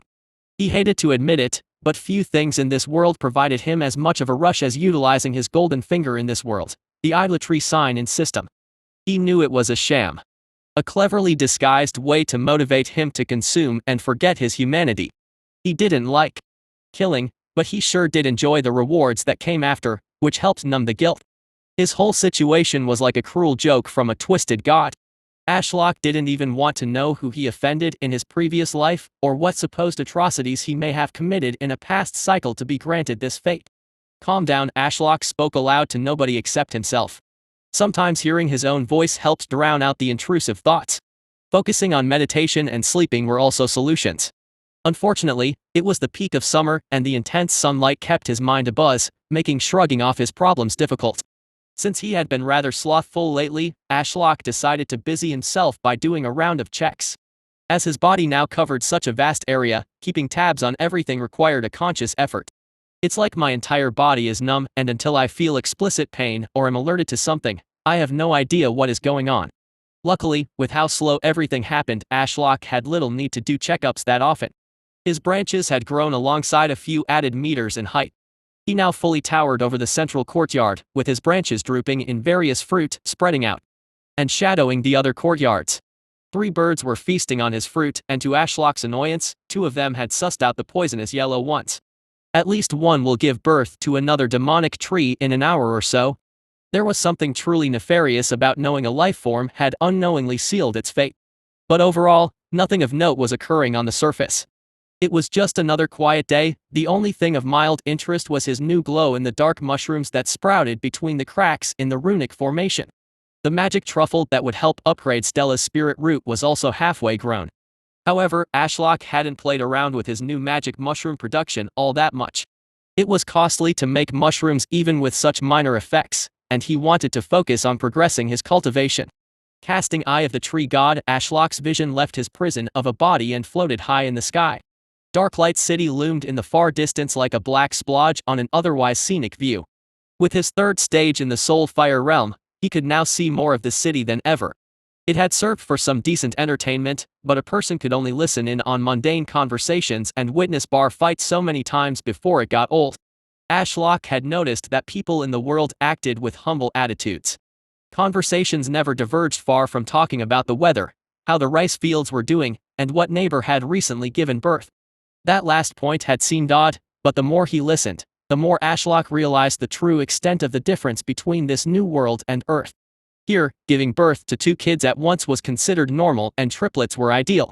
The more he investigated, Ashlock soon discovered through idle conversation between excited mothers that giving birth was a lottery ticket. Each child had a low chance of being born with a spirit root, allowing them to cultivate or achieve the peak of the Chi realm before they died. So because food rich in Chi was so plentiful, childbirth was safe for mothers as they had resilient bodies and children were strong enough to help around the house from a young age due to Chi. The mothers had no problems birthing an obscene number of children. In the hopes that one may be born with the talent to cultivate immortality and enroll in an academy within the Blood Lotus sect. Another point he had nitpicked from a particular conversation was the families of children attending an academy could buy evacuation tickets at a heavily reduced price, meaning nobody had to be left behind. Ashlock wasn't sure what being left behind entailed, but he could take a wild guess. Moving this many people would be impossible without some cultivator bullshittery, and if the exchange at the Reborn Spirit Stone Mine was anything to go by, a sharp reduction in earnings was a telltale sign of the beast tide incoming. His eyes wandered away from Darklight City and to the opposite peak. Nothing had changed except the Palace of White Stone growing in size and the discourse between the Evergreen and Winterwrath families escalating. They weren't perfectly balanced in strength, with the Evergreen family being the agreed-upon stronger of the two, much to Winterwrath's annoyance. Ashlock wouldn't be surprised if a civil war broke out any day now. Larry, being an absolute menace to society, had also done an excellent job of furthering the divide between the two families by only targeting one family at a time and then switching. So all things considered, Ashlock wasn't really surprised nobody from either family had visited Red Vine Peak in the last few months. Which was good because they may find the sudden increase in demonic trees questionable. He hadn't cultivated a dense forest yet, but dotting the area around Red Vine Peak were the scarlet canopies of his children. Baby demonic trees. The tallest stood at a proud 8 meters, while the newer ones were nothing but saplings in full bloom. Summer helped speed up the growth process, so Ashlock hoped to get the entire area surrounded by them before winter rolled back around. Ashlock let out a sigh. Nothing had changed since he last checked a week ago, and he was bored. What about my roots? I haven't checked on them in a while. He sent a pulse of feeling through his roots. Nothing seemed out of the ordinary until he felt pain. Pain. From my roots. That had never happened before. There was nothing to hurt Ashlock down in the mountain depths. It had been nothing but dull gray rock and the occasional small deposit of spirit stone ore for thousands of meters. So what could be nibbling at his roots? Chapter 44, Tree Combat. As a spirit tree, Ashlock had always been able to see a few meters around his body, including his roots. However, his view range was significantly increased with the Eye of the Tree God's skill and his escalating cultivation. Though one thing had always been a constant. His inability to see through things. Which unfortunately included rock, making the vision from his roots rather pointless and boring. Apart from the occasional deposit of silvery spirit stone ore, there was nothing but darkness and dull gray stone. Find new updates on NOV/E/Elbin.com. But that had changed. Ashlock could feel a dull pain, a breeze, and the faintest sensation of warmth. His very deepest root was being gnawed on, thousands of meters down into the mountain, below ground level. He had encountered a monster of some kind. Now that he focused on it, the pain was quite intense. It felt like knives were being stabbed into his toe, which wasn't far from the truth. Ag. Holy shit, this is fucking painful. Ashlock internally grimaced as he came root to face with the monster. All he could see was the inside of its gullet and yellowing teeth chomping on his root as if it were a dog to a bone. Ignoring the pain and moving his view up a bit to where the root first broke into the tunnel, Ashlock could now see the creature. It was a gray-furred rat with beady eyes perched on its hind legs next to a minecart, and unless the rusted minecart was fun-sized, this rat was larger than a person. First Larry, and now this rat. Can't anything be normal-sized? With his root already partway inside the monster and the unbearable pain, Ashlock decided to kill it. He tried to cast Devour, but the skill wouldn't activate. So he tried again, but still nothing. Huh? Does my Devour skill not work far away from my trunk? The pain was getting intense the more he focused on it, so Ashlock decided to try burning it alive with his lilac chi. His soul core hummed thousands of meters above and chi rocketed down the root. The silvery spirit stone ore glowed as the chi passed, giving it a boost, but with his soul fire cultivation, sending chi throughout his body had become far more efficient. Take that, you fucker. Ashlock felt like a god passing judgment upon a foolish bug. The rat seemed to sense something was coming a second too late. Lilac flames burst from the root, and the rat exploded in a fiery blaze of superheated guts. Ashlock wasn't sure why, but his spatial chi seemed very effective at causing things to explode. The blast echoed through the cramped mineshaft and made the walls tremble. Blood and guts painted the walls, and the rusted minecart was blown off its wheels and lay tipped on its side off the makeshift rails. There were random bits of wood to make the rails somewhat even, and clear sections weren't connected properly. With the pain gone, Ashlock could finally think and take time to observe the new area. So this is what the inside of a spirit stone mine looks like. Ashlock assumed that was its original purpose. He hadn't seen any evidence thus far of cultivators mining for coal or iron, and Ashlock hadn't come across anything other than spirit stones during his descent through the mountain. Seeing a minecart in this world felt odd, but perhaps inventing a railway system was inevitable for any humanoid race wishing to transport many things over a predefined distance. Did other cities in this world have a metro system? Maybe trams.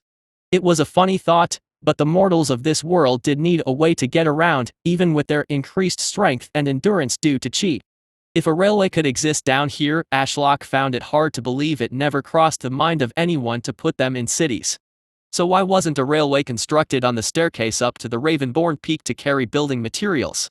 Ashlock had watched ordinary mortals lug stones up the mountain to construct the palace.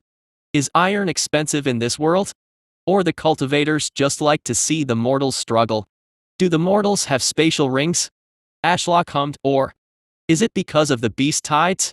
It would be rather silly to waste so much iron on infrastructure that will be left behind after a few decades.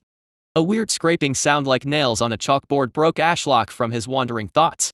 Searching for the source of the sound, Ashlock saw the snout emerge from the tunnel's darkness. And then another and another. Finally, an entire horde of man-sized rats crept out of the dark and looked around with their beady eyes. They sniffed the stale air as if trying to locate the predator that had obliterated one of their brethren. Ashlock was naturally detached from the situation. Unlike human cultivators with their silly flesh prisons that could be torn apart limb from limb by a pack of famished man-sized rats, he was not in danger nor had any real stakes in the events. He was a mountain-spanning tree, with his main body a Mount Everest amount of rock away. But he finally had direct access to a potential hunting ground with monsters that would hopefully provide more credits than birds. So what bothered him was how he could profit from this discovery. Blowing up rats with his chi in an abandoned mine was great and all, but if it didn't net him any sacrificial credits as his Devour skill had a limited range, it was all for naught and a pointless waste of chi. My roots are wide enough now for someone to crawl through, so I could transport pieces of the rats up to my trunk and then cast Devour for credits. The ability to transport things through his roots via slow-moving sap was already part of his deep root skill. His spiritual gaze lingered on the blood-stained walls of the mine, but I will need to limit the amount of chi I use as the corpse needs to be more than a paste on the wall. The rats approached the scene, and once they mutually confirmed there was no threat, they scampered over each other to lick the walls and slurp up any bits of organs they could find. Unfortunately, none of them paid much attention to the dangling root, a slight issue as his homebrewed chi attack, which involved setting himself on fire with his spatial chi, had a limited range of 0 meters. Ashlock made his root sway around slightly, the most movement he had ever exhibited since he was reborn. None of the rats cared. Maybe once they finish their meal, they will be interested. Time passed, and the rats left after cleaning every drop of blood from the walls. Not one of them even gave a passing glance at the root. Alright, back to the drawing board. My roots grow fast, but Far too slow to explore the cavern or chase down the rats. My devour has a limited range. What about Root Puppet? Assuming it doesn't have a limited range like devour, I could take over a rat corpse, draw the others into a fight and then blow it up to kill them all. The only issue is I need a corpse. If the pain hadn't been so excruciating, like being stabbed in the foot with a knife, Ashlock might have considered this plan earlier instead of vaporizing the rat instantly. It's okay. I just need to get a corpse somehow. Should I call Larry down here? Ashlock looked at how narrow the tunnels were and concluded Larry, with his wide body and titanic size, wouldn't fit down here even if he shrunk by half. So I need to come up with a solution myself. Ashlock skimmed his list of skills. Demonic Spirit Tree, age, 9. Soulfire, 3rd stage. Soul Core, Amethyst, Spatial. Summons. Ashen Prince, Larry B. Skills. Eye of the Tree God, Deep Roots, Magic Mushroom Production, Language of the World B. Lightning Chi Protection B. Root Puppet B. Chi Fruit Production B. Transpiration of Heaven and Earth C. Devour C. Hibernate C.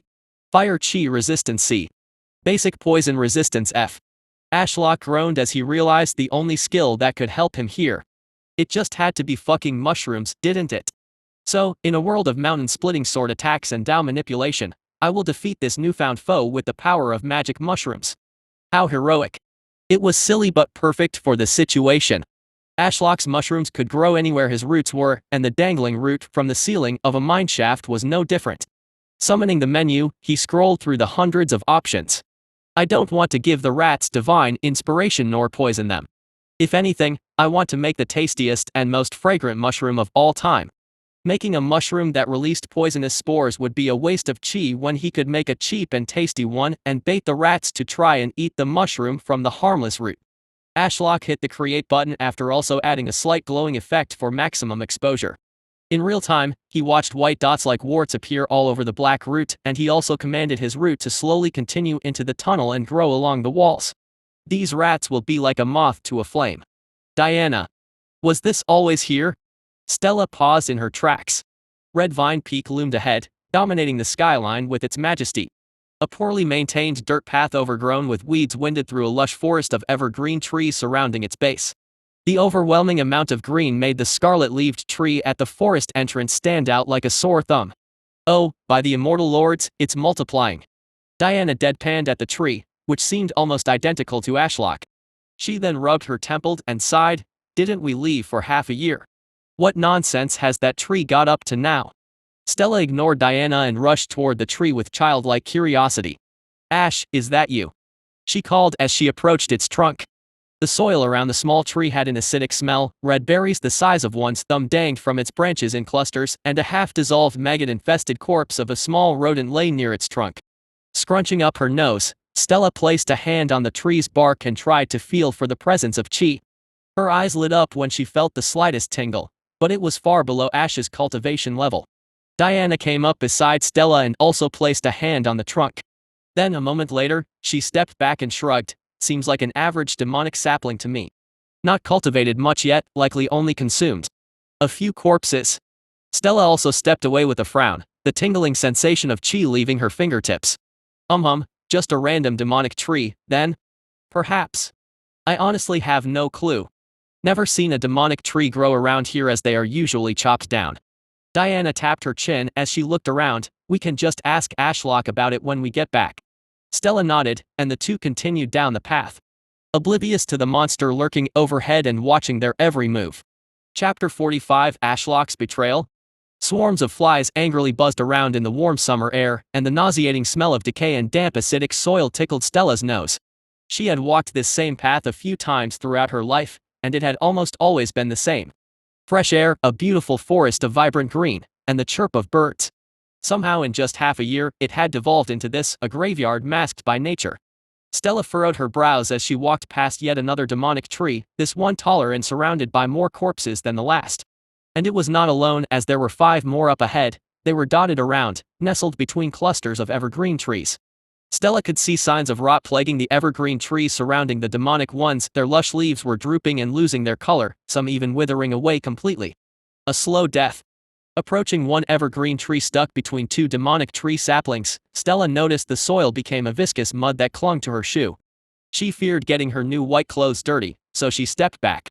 I hope Ash is benefiting from this somehow.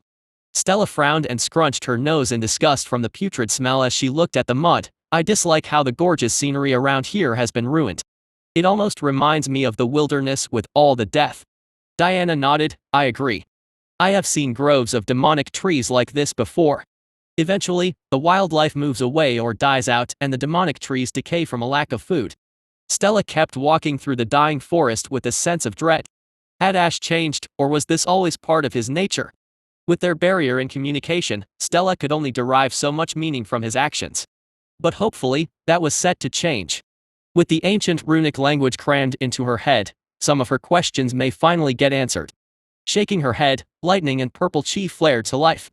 Come on, let's get moving. I have some burning questions that need answering. Diana nodded, and the two ran side by side, leaving a blazing trail of purple and blue chi in their wake. With some distance still to go, Stella decided to busy her mind with a conversation, anything to distract her from the dying forest and terrible stench. How are your heart demons? Diana's legs were a blur as she kept pace with Stella. Her dull eyes and flat stare always made Stella a little uncomfortable, but she had gotten used to it. My heart demons? From consuming beast cores? Diana returned to looking ahead as she continued. Cultivation has become nigh impossible, but I feel the bottleneck loosening with every day that I resist the temptation of those accursed stones. Even from the side, Stella saw a slight pain in the young woman's gaze. But I will admit, I never thought going cold turkey from those beast cores would be so difficult. My sleep is plagued with nightmares, and my mind wanders and visits memories buried deep, forcing me to relive times I would rather forget. Diana gave Stella a thin and weak smile. I think this is the right step forward. I can't ignore my festering heart demons anymore. Stella gave a reassuring smile back. Well, that's good. Do you still plan to try and become a Grand Elder? The whistling wind and blurring scenery helped drown out the stifling silence as Diana mulled over the question. Grand Elder, huh?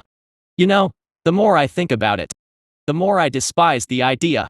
A moment of silence passed before Diana added in her monotone voice. But I think we should both still do it. Huh? Stella was so flabbergasted she tripped and stopped running.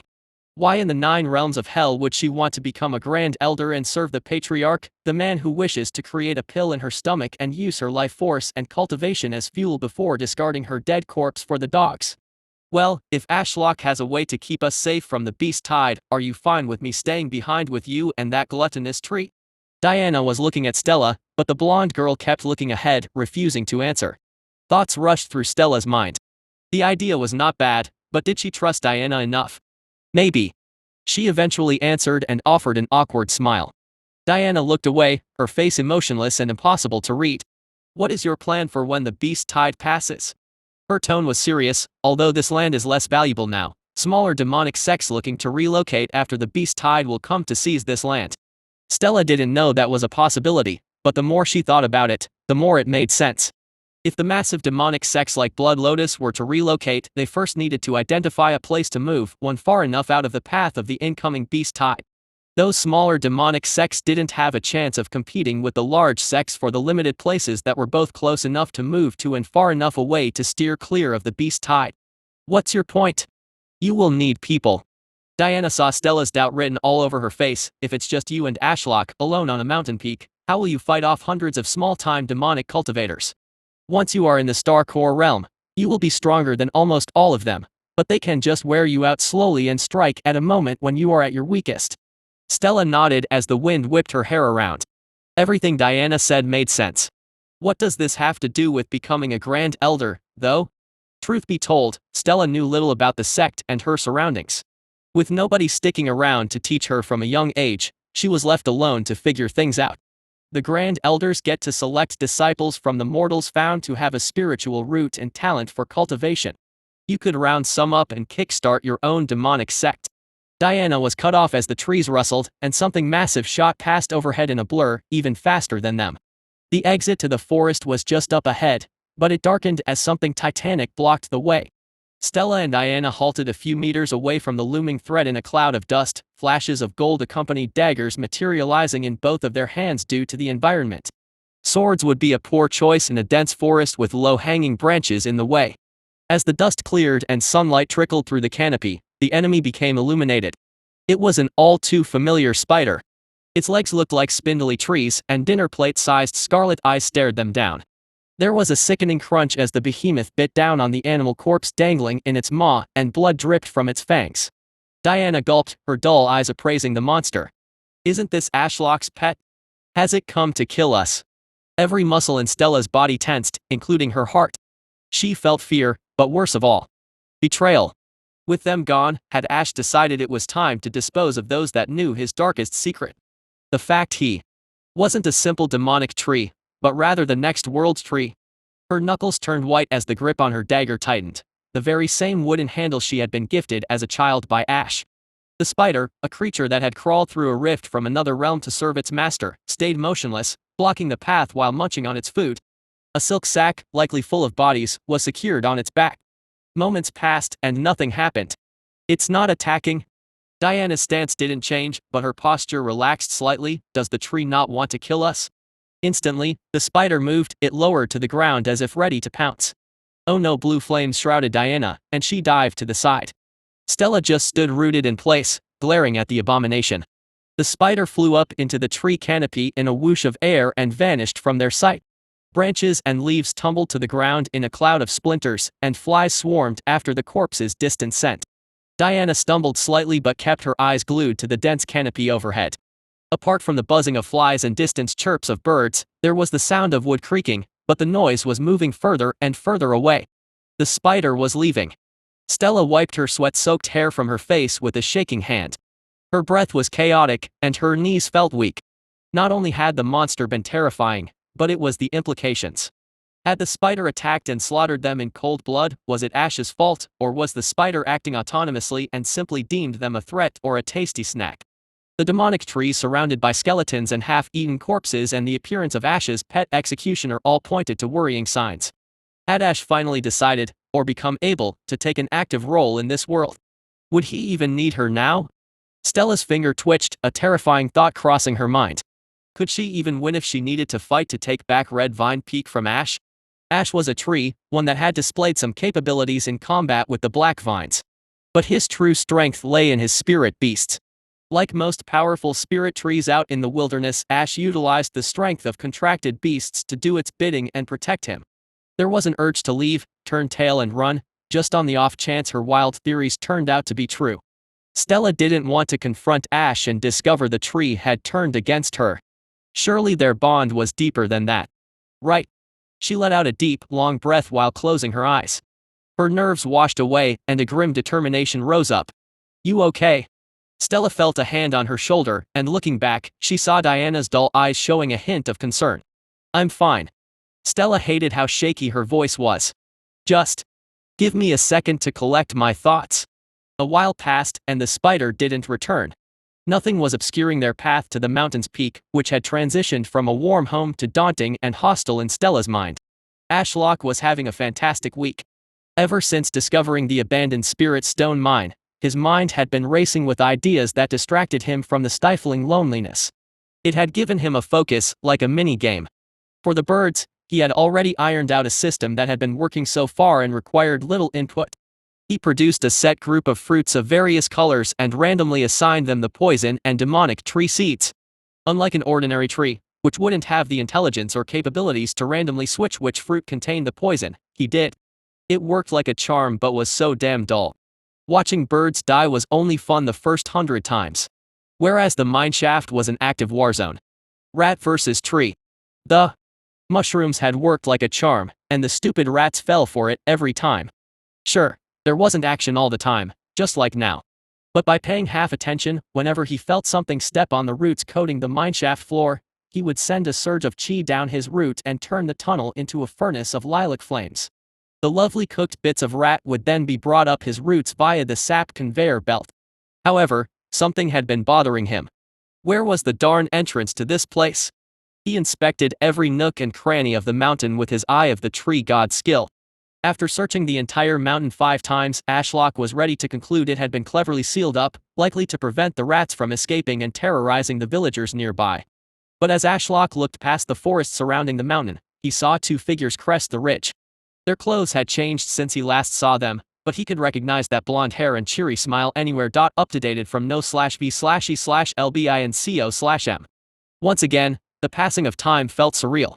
Ashlock didn't want to admit it, but the relief they had returned made him want to cry. Luckily, he was a tree and lacked the facilities to create such a scene. With excitement, he pulled on his mental tether with his pet spider. Oi Larry, get back here. The girls are back. I need those bodies to communicate. Ashlock then listened in on the conversation between the two. The idea of them becoming Grand Elder and starting a sect around him made his mind wander with endless possibilities. If a sect was built around him after the beast tide, he wouldn't ever have to be alone again. Also, he would have a group of minions to order around to gather corpses for him to feast on. It was almost too perfect of a plan. Chapter 46, A Tricky Conversation. Ashlock had never thought about it, but in a twisted way, cultivators were more degenerate than video game addicts back on Earth, no matter how he looked at it.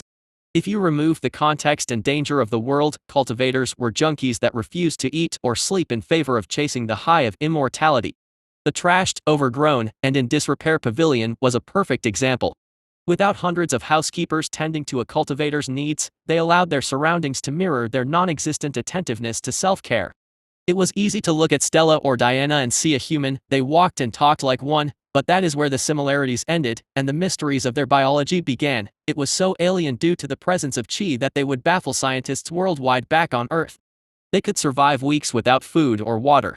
Their delicate skin wouldn't blemish even if a bowling ball smacked them in the face, and they could effortlessly travel at speeds that would cause a regular human to pass out from the sheer G-force.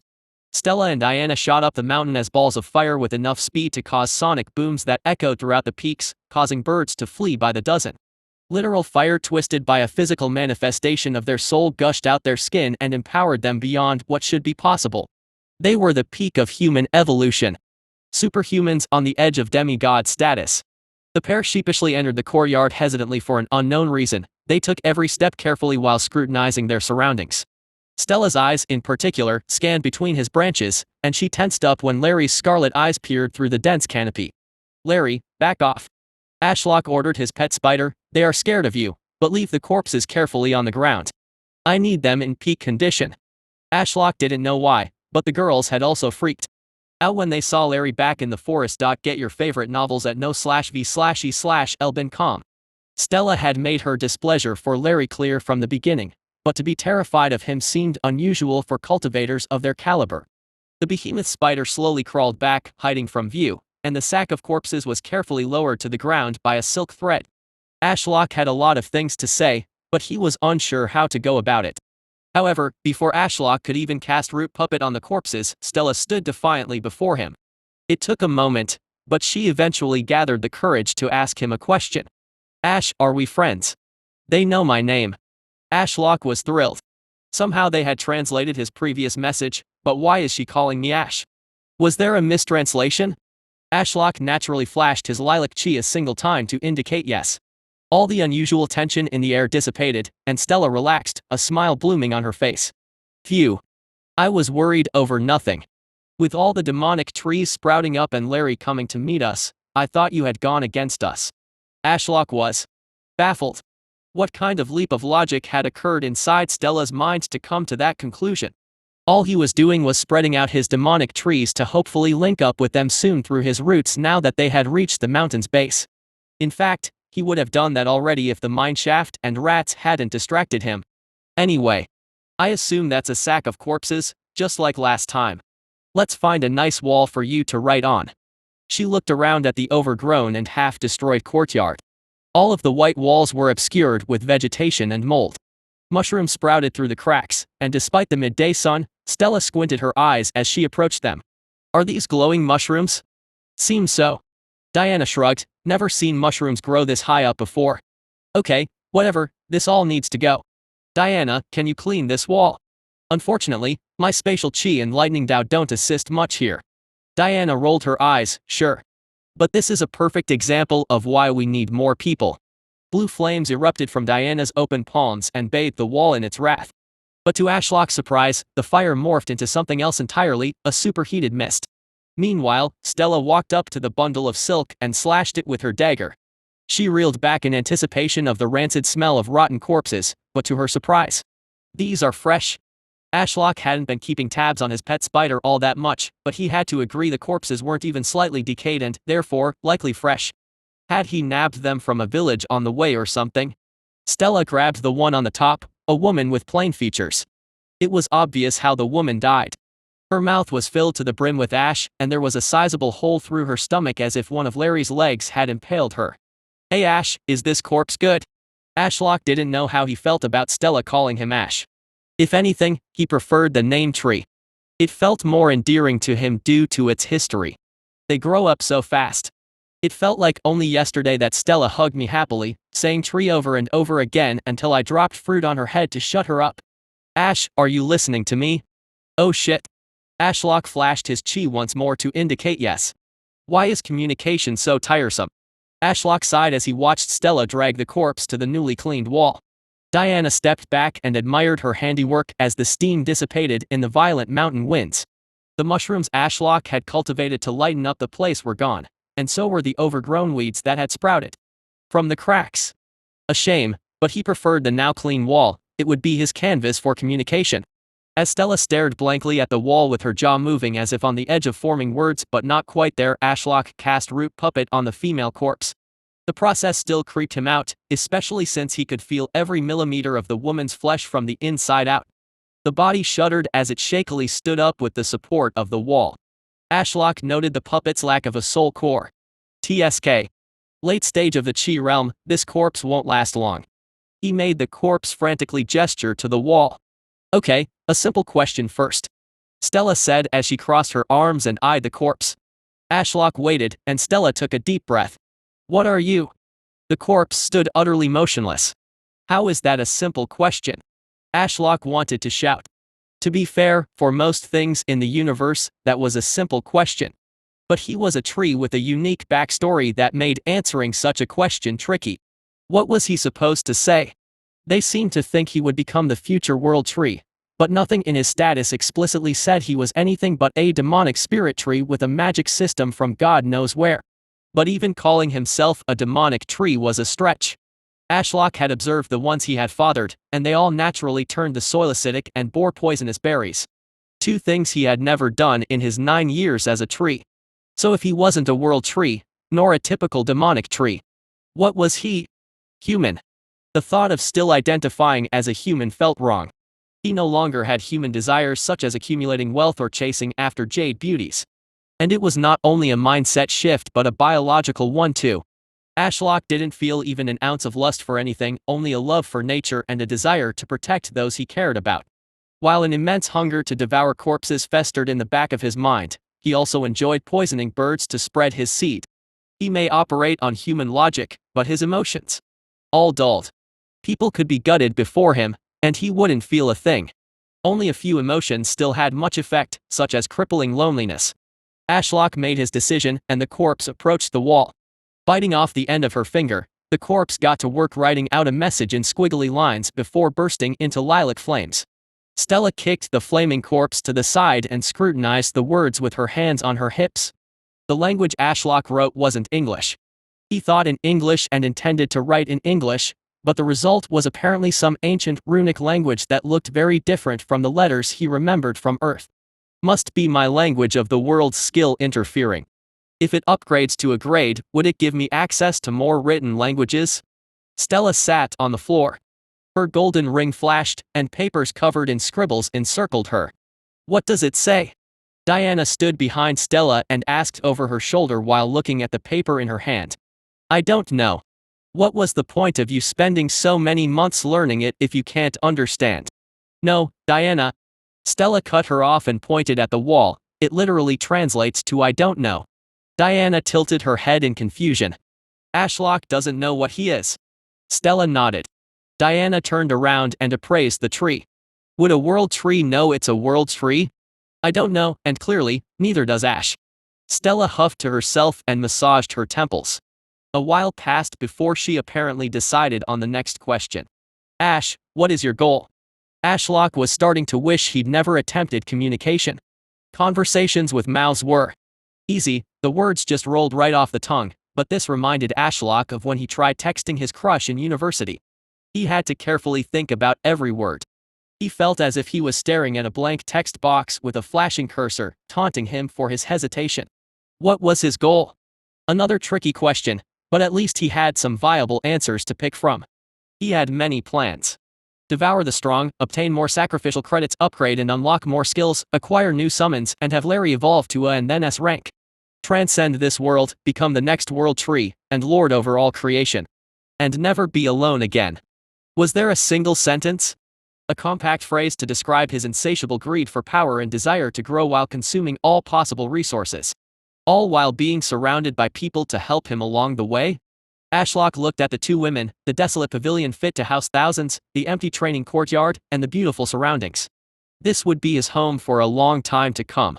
The last thing he wanted was for some demonic cultivators to come by, trash his little pocket of paradise and enslave or chop him down. The answer had never been so simple. A corpse rose, a burly man with likely a bright future torn away to serve a cruel fate as nothing more than a simple messenger. With the soul core, he likely cultivated carefully over his short life cracking. The corpse stood before a blank section of wall, and he wrote a decree with his still warm blood dripping from his torn finger. Stella and Diana watched in anticipation as the corpse spelled out a single sentence that would change the course of Red Vine Peak's history. With the final swish of its finger, the corpse stood back and marveled at its handiwork before the wrathful flames of its ungrateful master. Reduced him to ash. A fitting end considering the message. To found a sect named Ashfallen. Chapter 47, Ashfallen. Ashlock didn't pride himself on being the most imaginative tree out there when naming things, but he felt Ashfallen was fitting. A few potential sect names had drifted through his mind, such as Haunted Willow or Blackroot. But the name Ashfallen had actual meaning behind it besides being tree-themed. Firstly, it was a fusion between Ashlock and Stella's surname Crestfallen. Secondly, Larry utilized the Tao of Ash. Also, Yggdrasil, a world tree from Norse mythology back on Earth, had been an ash tree. Ashlock waited in anticipation as Stella spent a good while translating his text. Unfortunately, it appeared the name was giving her some problems, likely because it didn't have a direct translation. In the future, he will make sure to use simple words to avoid confusion. To his relief, Stella translated his message exactly after around an hour. I did it. I finally translated it. Stella jumped up, sending her notes flying. To found a sect named Ashfallen. That is what it says. Diana whispered, and Stella instantly calmed down. She looked happy but also worried. Had he made a big mistake? Was founding a sect really such a big deal? To Ashlock, the Blood Lotus sect was nothing more than a few families surrounding Darklight City on mountain peaks. Sure, the city was huge, and he had seen the power exhibited by the grand elders of the various families, but it wasn't like he needed Stella and Diana to publicly renounce their allegiance to the Blood Lotus sect to join his. Also, from his understanding, all of this will be abandoned when the beast tide comes. So what's the problem with him getting ahead of the game and forming his sect early? Ashlock reflected on the novels he had read that were based on similar worlds he found himself in. Oh. Is this a world where they take swearing allegiance super seriously? Like a master-disciple relationship. It was a possibility. Cultivators loved to be arrogant, but they also valued their pride and traditions. Often to join a sect, a fledgling disciple would have to undergo trials, and once passed, they would be sworn into the sect either as an outer court disciple or, if they were lucky, picked by an elder to train directly under them. Once again, Ashlock was reminded of how clueless he truly was about this world despite spending almost a decade in it.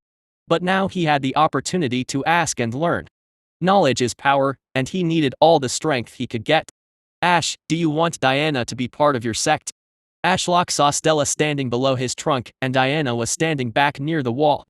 Was there some discourse between the two he was unaware of other than the whole family drama from before? The honest answer to Stella's question was yes. It was hard to come by people, and having a sect of only two sounded counterproductive. Also, the more, the merrier. And if Diana acts up, I can get Larry to deal with her. Ashlock was confident that Larry was stronger than Diana by now. If only he would hurry up and upgrade. With that in mind, Ashlock flashed his chi to signal yes. Stella clapped her hands. If Ash trusts you, then so do I. Do you want to join? Diana had a thin smile. I was the one who suggested the idea of a sect in the first place. So, of course, I will join. She then turned to Ashlock. However, joining a sect run by a tree comes with a big risk. We cannot run. When the beast tides come, we have no choice but to stay behind. So Ashlock, do you have a way to keep future sect members and us safe? A thin black root took control of another corpse.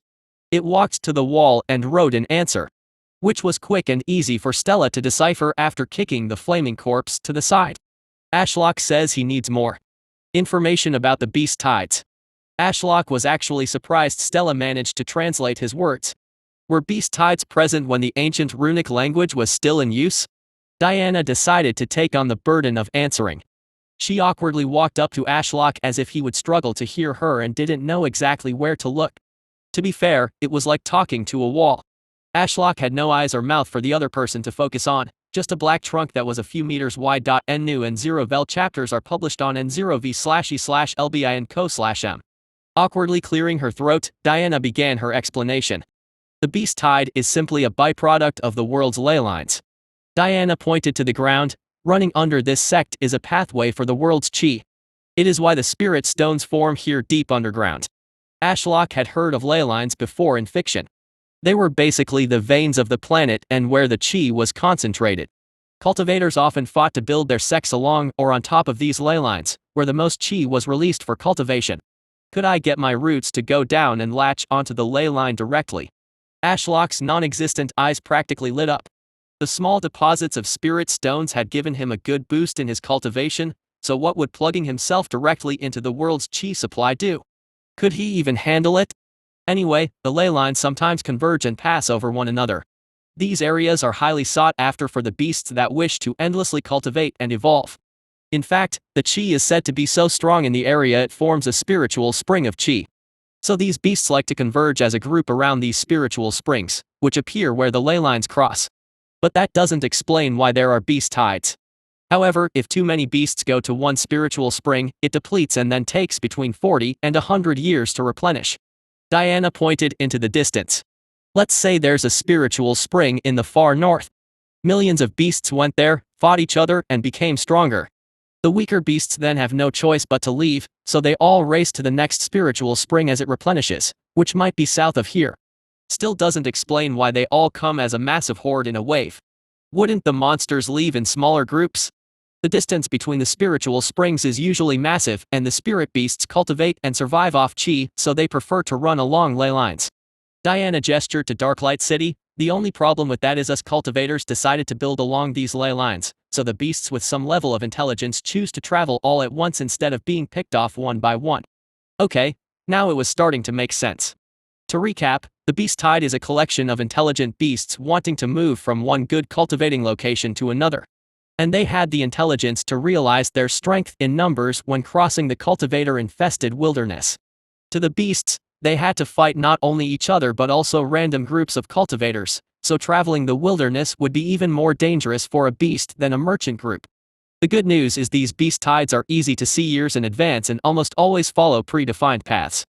They can be fought off, which is something the Celestial Empire does, but for smaller demonic sects like the Blood Lotus sect, moving out of the way makes financial sense. Ashlock now saw the problem. Unlike every other demonic sect out here in the wilderness, he couldn't move. Nor did he have the strength to resist a beast tide that only a superpower like the Celestial Empire could face. As he saw it, there were three options from this information. First, the Ashfallen sect got strong enough to face off any beast tide. This was the ideal endgame, but with their meager soul fire realm strength, he doubted they could face the wave of monsters. Second, everyone runs away and returns once the beast tide has passed. From how Diana described it, he didn't think the beasts would stop to spend time destroying Red Vine Peak and eliminating his trunk and roots just to kill a random tree. I must ensure I have no fruit growing to attract their attention when they pass by. The final option lay in the tunnels under the mountain.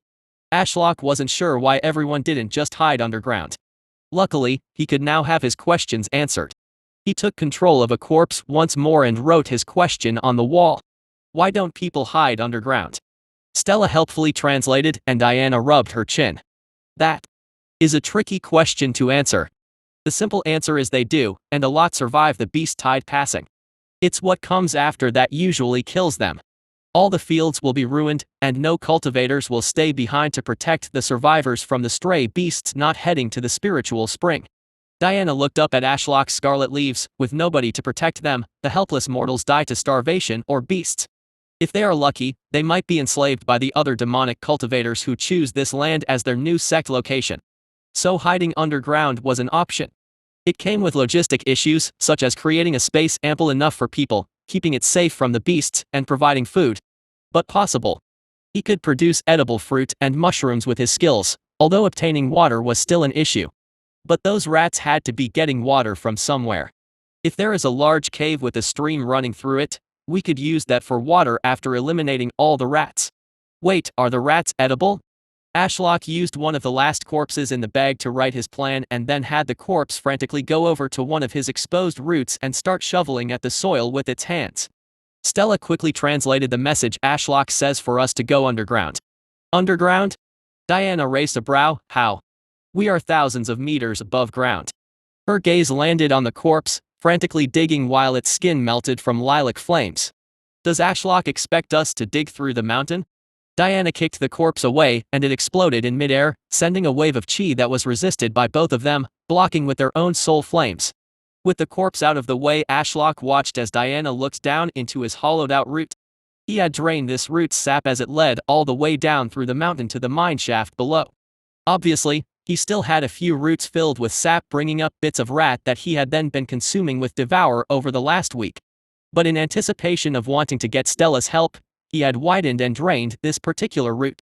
It was like an 8,000 meters long slide through the mountain. Are we supposed to go down there? Stella asked with a hint of nerves. Ashlock had to admit it didn't exactly look inviting. It was a sticky tunnel, barely a person wide, that was pitch black, leading somewhere unknown. But there was no other choice. He hadn't found the entrance to the mine. Diana could carve through an avalanche with ease, so I'm sure she could blast a tunnel through the side of the mountain. But then how do we plug the hole back up? Ashlock felt a bit bad for asking them to get to the mineshaft this way.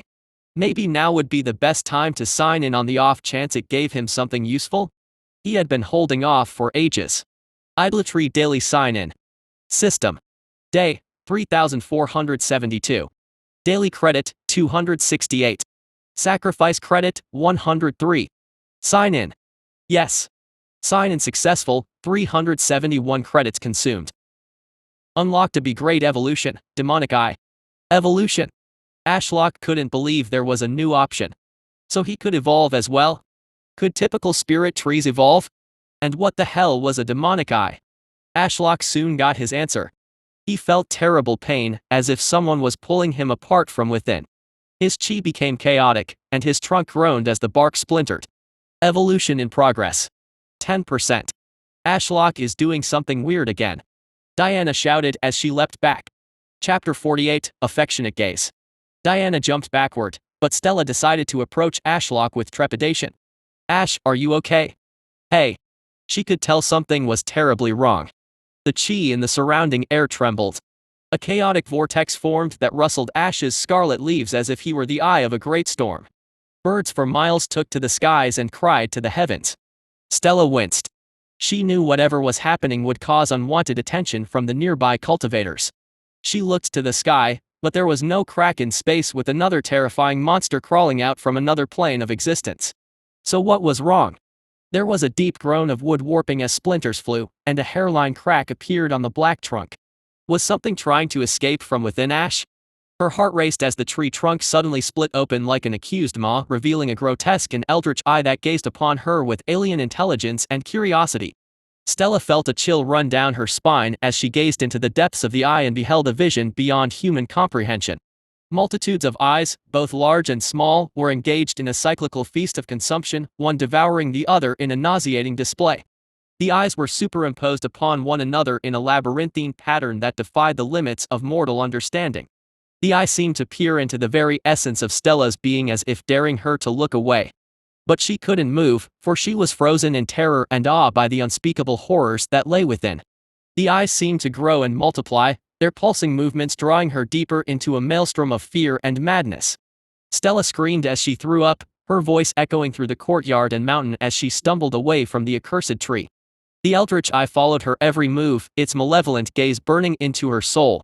She knew that she was in the presence of an entity beyond the grasp of mortals, and that she had gazed upon a truth that was never meant to be seen by human eyes. All newest chapters on no/belby/and/com. As she stumbled back, Stella felt the eldritch eye's grotesque and malevolent presence still upon her. Her body felt deathly weak. Her legs felt like grass stalks in the wind, swaying without her consent. Mutation complete. The pain vanished and Ashlock blinked. The slit in his trunk slowly closed. It felt effortless, as if it had always been a part of him. Stella fell onto her back, her breath shallow, and she kept her eyes on the sky, refusing to look at him. What happened? Was seeing a tree with a giant eyeball hidden within truly so terrifying? There had to be weirder things in this vast world. Right. Demonic spirit tree, age, 9. Soul fire, 3rd stage. Soul core, amethyst, spatial. Mutation. Demonic ID. Skills. His stat menu popped up unpromoted, which distracted Ashlock briefly. Oh. A new section. Ashlock focused on his new mutation, and the information for its uses entered his mind, making Stella's adverse reaction even more bizarre. I can gaze upon people's souls. Ashlock opened the eyelid and looked at Stella with his demonic eye. She shuddered despite not looking in his direction and keeping her eyes on the sky. Ashlock's usual spirit sight let him see everything in his range all at once, but this demonic gaze was very narrow and directed. Everything was tinted through a red hue, and he could see the flow of chi. But perhaps most bizarre of all was what he could see within Stella. There was a marble around the size of a fist filled with a dark purple storm with lightning flashing occasionally. Is this Stella's soul core? His demonic gaze shifted to Diana, who was busy leaning against the far wall trying to control her breathing. Her face was deathly pale, and her eyes were wide open and unblinking. Had she seen something so horrific? Floating inside her chest was a marble filled with nothing but dark blue water that swirled around in a vortex. Seeing that Stella and Diana were struggling under his gaze, he closed his eyelid and returned to his spiritual sight. Both girls perked up a little as if a great weight had been lifted from their shoulders. What in the 9 realms of hell was that? Stella blurted to the sky between deep breaths. Her chest rose and fell as she gasped for air. Diana stumbled from the wall and began to chuckle, which soon devolved into full-on belly-aching laughter. She was practically crying tears as she trudged forward. Stella was in such a state she didn't even comment on Diana's weird behavior. Ha ha ha. I was a little worried that nobody would take Ashlock seriously.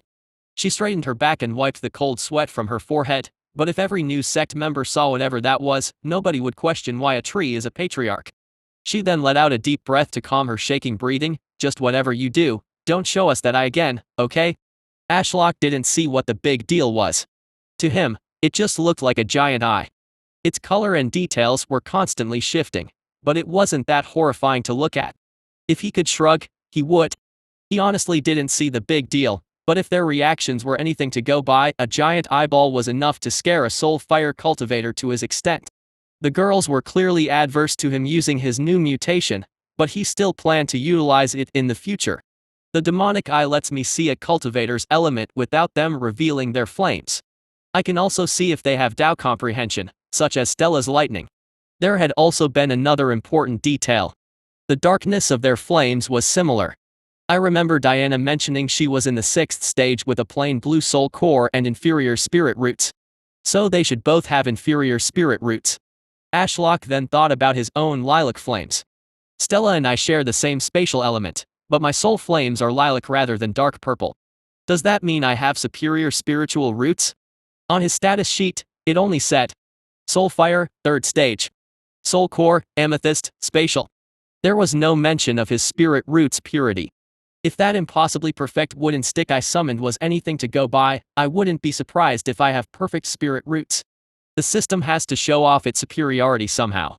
Ashlock rolled his eye, but he wasn't about to complain about the system giving him perfect spirit roots. Stella wiped the vomit from her mouth and chugged some water from a waterskin she retrieved out of her spatial ring. She was still shaking slightly, but she was able to stand up. After spitting to the side to remove the rancid taste plaguing her mouth, she glared at the trunk with mixed feelings. It looked the same as always, as if what she had seen was an illusion or an accused nightmare. Her hand subconsciously reached up through her blonde hair to her earrings. People had a similar reaction when she used them. Did they see what she had just seen? Did these earrings contain a piece of ash and let him impose his presence through her? That thought made her feel a little better. She slapped her cheeks to wake herself up and tried to ignore the curiosity gnawing at the back of her mind. It's just world tree stuff. Ignore it. Don't ask questions. Stella had to admit her perception of Ash as a caring and easygoing tree had shifted just a tad after that experience, but she was sure it would fade. If anything, she was happy Ash now had another way to defend himself. If even she was utterly powerless against it, she doubted a Star Core or a Narcissus Soul Cultivator could resist such a devastating mental attack. Not even my father had such an intense glare. Stella was busy, lost in thought, when Diana's hand landed gently on her shoulder. You all right? Her hand felt clammy but comforting. Stella had to look down slightly to meet the shorter girl's gaze. Fine. Yay. Mostly. You okay? Diana's gray eyes shifted to the tree, and her grip tightened. Better than okay. The whole sect idea got a lot more real with something I can respect as the patriarch. Sure, Ashlock was powerful before, and we had theorized he was a baby world tree. But I saw things in that gaze that I will never forget. Diana then released her grip and walked forward, keeping her eyes on the scarlet canopy above. You wanted us to head down into the root tunnel, right? A second passed, and Diana saw one of the leaves flash with lilac chi a single time. That means yes. Right. After seeing Stella nod, Diana asked the distraught girl, do you want to stay up here or come down with me? Stella gave a weak smile and shook her head. I'll stay up here. I have some books to show Ash, after all.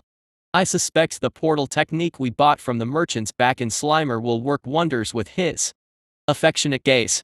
Diana chuckled at the joke and looked back at Ashlock's canopy. Will it be fine if only I go? There was a long pause, but the leaf eventually flashed once. Off I go then. Diana waved without looking back. Her eyes were glued onto the root tunnel. As a sect member, this was her first mission, and she planned to please her new tree tyrant. Blue flames appeared in her palm, slightly illuminating the inside of Ashlock's root. It was hollowed out, but the sides were coated in sap that stuck to Diana's shoe as she lowered herself inside the tube. Not very spacious, I have to admit, Diana muttered as she brought her shoulders in so she could wedge herself in the tight space. Despite the steep incline, she was stuck, so she cycled her water chi and coated her skin. Then, using the pressure to push her along, she was shooting down the tunnel in no time. The air rushed past her nose as the black root walls blurred. Minutes passed, and her speed only increased as she hurtled through the inside of the mountain. She felt slight influxes of chi come and go, likely due to her passing spirit stone deposits. Just as she wondered how much longer the journey could possibly take, she crashed into a hard floor. Her chi took the brunt of the impact, and her body shrugged off the rest. Rolling her shoulders as she stepped out of a small crater, she looked around. The walls were gray stone covered in black roots with glowing mushrooms sprouting everywhere, illuminating the dreary tunnel in a soft blue glow. A mine shaft? Diana wondered aloud as she saw the tipped-over minicart and rails poking through the root-coated floor. Diana froze and hid her chi as she felt the presence of something approaching. Then, sneaking up to the wall and keeping low, she peered into the darkness beyond the mushroom glow. A cave rat. She wondered as she saw a person-sized gray-furred rodent sniffing a giant mushroom dangling from the ceiling via a black root. Even from here, Diana could smell a sweet fragrance wafting through the stale air. Before she could do anything, the rat clamped its jaw around the mushroom, and Diana watched as the black root lit up the entire cavern with lilac flames, causing the rat to explode. Showing off a lot today, aren't we? Diana grumbled as her water chi protected her new clothes from the shower of blood and guts that splattered the wall behind her. So, where do you want me to go? Diana didn't actually expect an answer. But she got one as a single root on the floor lit up with lilac flames, showing her the way down the twisting, root-covered tunnels of the mineshaft. Shrugging, she summoned a sword to her hand and followed the path while keeping her eyes and ears peeled for any threats. Luckily, it only took a few minutes for Diana to find something interesting. Is that a town? Chapter 49, An Interesting Monster. With Stella off to clean up and meditate in the courtyard with a still intact runic formation, Ashlock was left to focus on Diana, exploring the caves below. His roots had grown throughout the mineshaft, especially in the direction the giant rats originated from. His deep root skill, combined with his higher cultivation stage, allowed for rapid growth, so in just a week, he had traversed around a mile down the mineshaft and had yet to encounter anything of interest. Just more rusted rails-tipped minicarts and gray stone walls. His natural spirit sight only reached 100 meters from his roots, so if he wanted to explore more of the cave, his only option had been to overtake the entire mine with his roots. Top novel updates on n/o/v/elb/and-com. But now he had a human with legs that he could order around. So by lighting his desired path with lilac chi, Ashlock guided Diana into the depths. He honestly didn't know what lurked down here, so he had been hesitant to agree that Diana could go alone, but out of the two, she had the skills and techniques that best suited combat down here. Diana reached the edge of his roots. The path beyond was obscured by darkness for Ashlock, so he was stunned when Diana said, "Is that a town?" "A town. Down here, under thousands of meters of rock? Where these giant rats paraded around like they own the place. How could anyone survive in such an environment? Unless the legendary dwarfs truly did grace this land with their drunken laughter and magnificent beards." The image of a dwarf flying around on a sword while laughing and hurling rocks at monsters amused him. Ashlock could only see Diana standing at the edge of his perception with her sword drawn as she looked left and right, likely observing the town he wasn't privy to. In a time like this, Ashlock wished his Eye of the Tree God skill functioned underground. It used his trunk as the anchor and gave him a bird's eye view of the world from the sky. So naturally, he couldn't use it via his roots underground and had to rely on his limited spirit vision that increased in view distance as his cultivation realm improved. "Ashlock, I don't know if you can see or hear me, but an abandoned town is up ahead within an enormous cavern.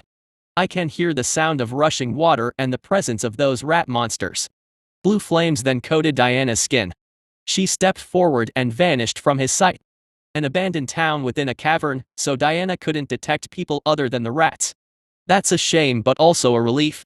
Ashlock was around 100 meters from the entrance to this cavern and, unfortunately, couldn't grow that far fast enough to be of any assistance. But a cavern should be rather big, right? Ashlock felt for his roots that covered thousands of meters throughout the mountain and located the end of a root that should be above where Diana was. Forcing through some chi, his deep root skill went to work, allowing his root to rapidly tunnel through the rock. Something felt off. Diana strolled into the center of the mining town. As the heir to House Reborn, which acquired most of its wealth from spirit stone mining, she naturally knew the purpose of this town. The plain buildings carved into the cavern's stone walls were a rest stop where food was sold to the hungry miners pulling extra long shifts. The distance between here and the exit to the mine was likely an hour's walk, so miners would sometimes even sleep down here if they were extra short of silver crowns. This was all normal. Even the presence of the cave rats was expected, although not in this large a number and size. What wasn't expected was their behavior. The rats all stood on their haunches in a ring around the center of the cavern, watching her walk with their beady eyes from a safe distance. Some peeked their snouts through shutterless window frames, and others camped out near the building doorways. The more daring even slowly approached Diana but never got too close. Were they scared of her? That didn't make any sense. The gray-furred cave rats were cruel and intelligent but also ferocious and famished. If they showed any signs of weakness to their brethren, they would be eaten alive by their brothers and sisters. Only the strong could survive down here. Diana scanned the room with her chi. She had tabs on every living thing in the cavern that emitted some chi. There were hundreds of rats, all keeping an ample distance. It was bizarre, eerie, and downright confusing. They had to know something she didn't. Was something commanding them and holding them back? Would this commanding monster want to save the tasty snack for themselves? A lot of questions and not many answers.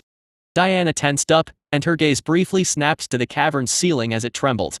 Something was coming, and the rats also became restless. Bits of rock rained down and smashed on the cavern's floor, which drowned out the rats' chittering. Her chi sense became distracted. Too much was going on, but one thing caught her attention. Her foot was stuck. A viscous substance had latched onto her shoe and slowly crawled up her leg.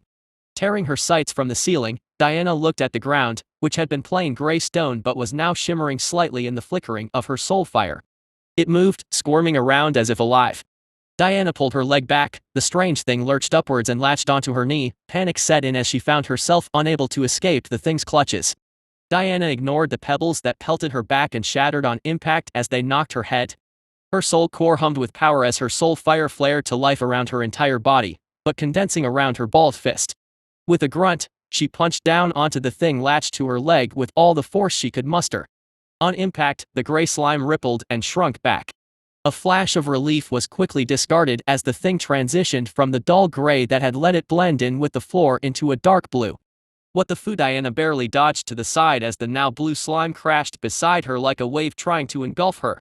It was huge, and more worryingly, she could feel chi coming from it. If before, it had been a null element without a whiff of chi, it was now water chi aligned. Diana cursed as she figured out why the rats had never stepped too close. They knew of this creature's existence and avoided it.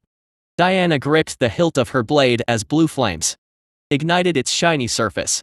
She briefly glanced at the two exits to the mineshaft. One was blocked by the blue slime slowly turning to face her like a living wave, and the other was where most of the rats were gathered.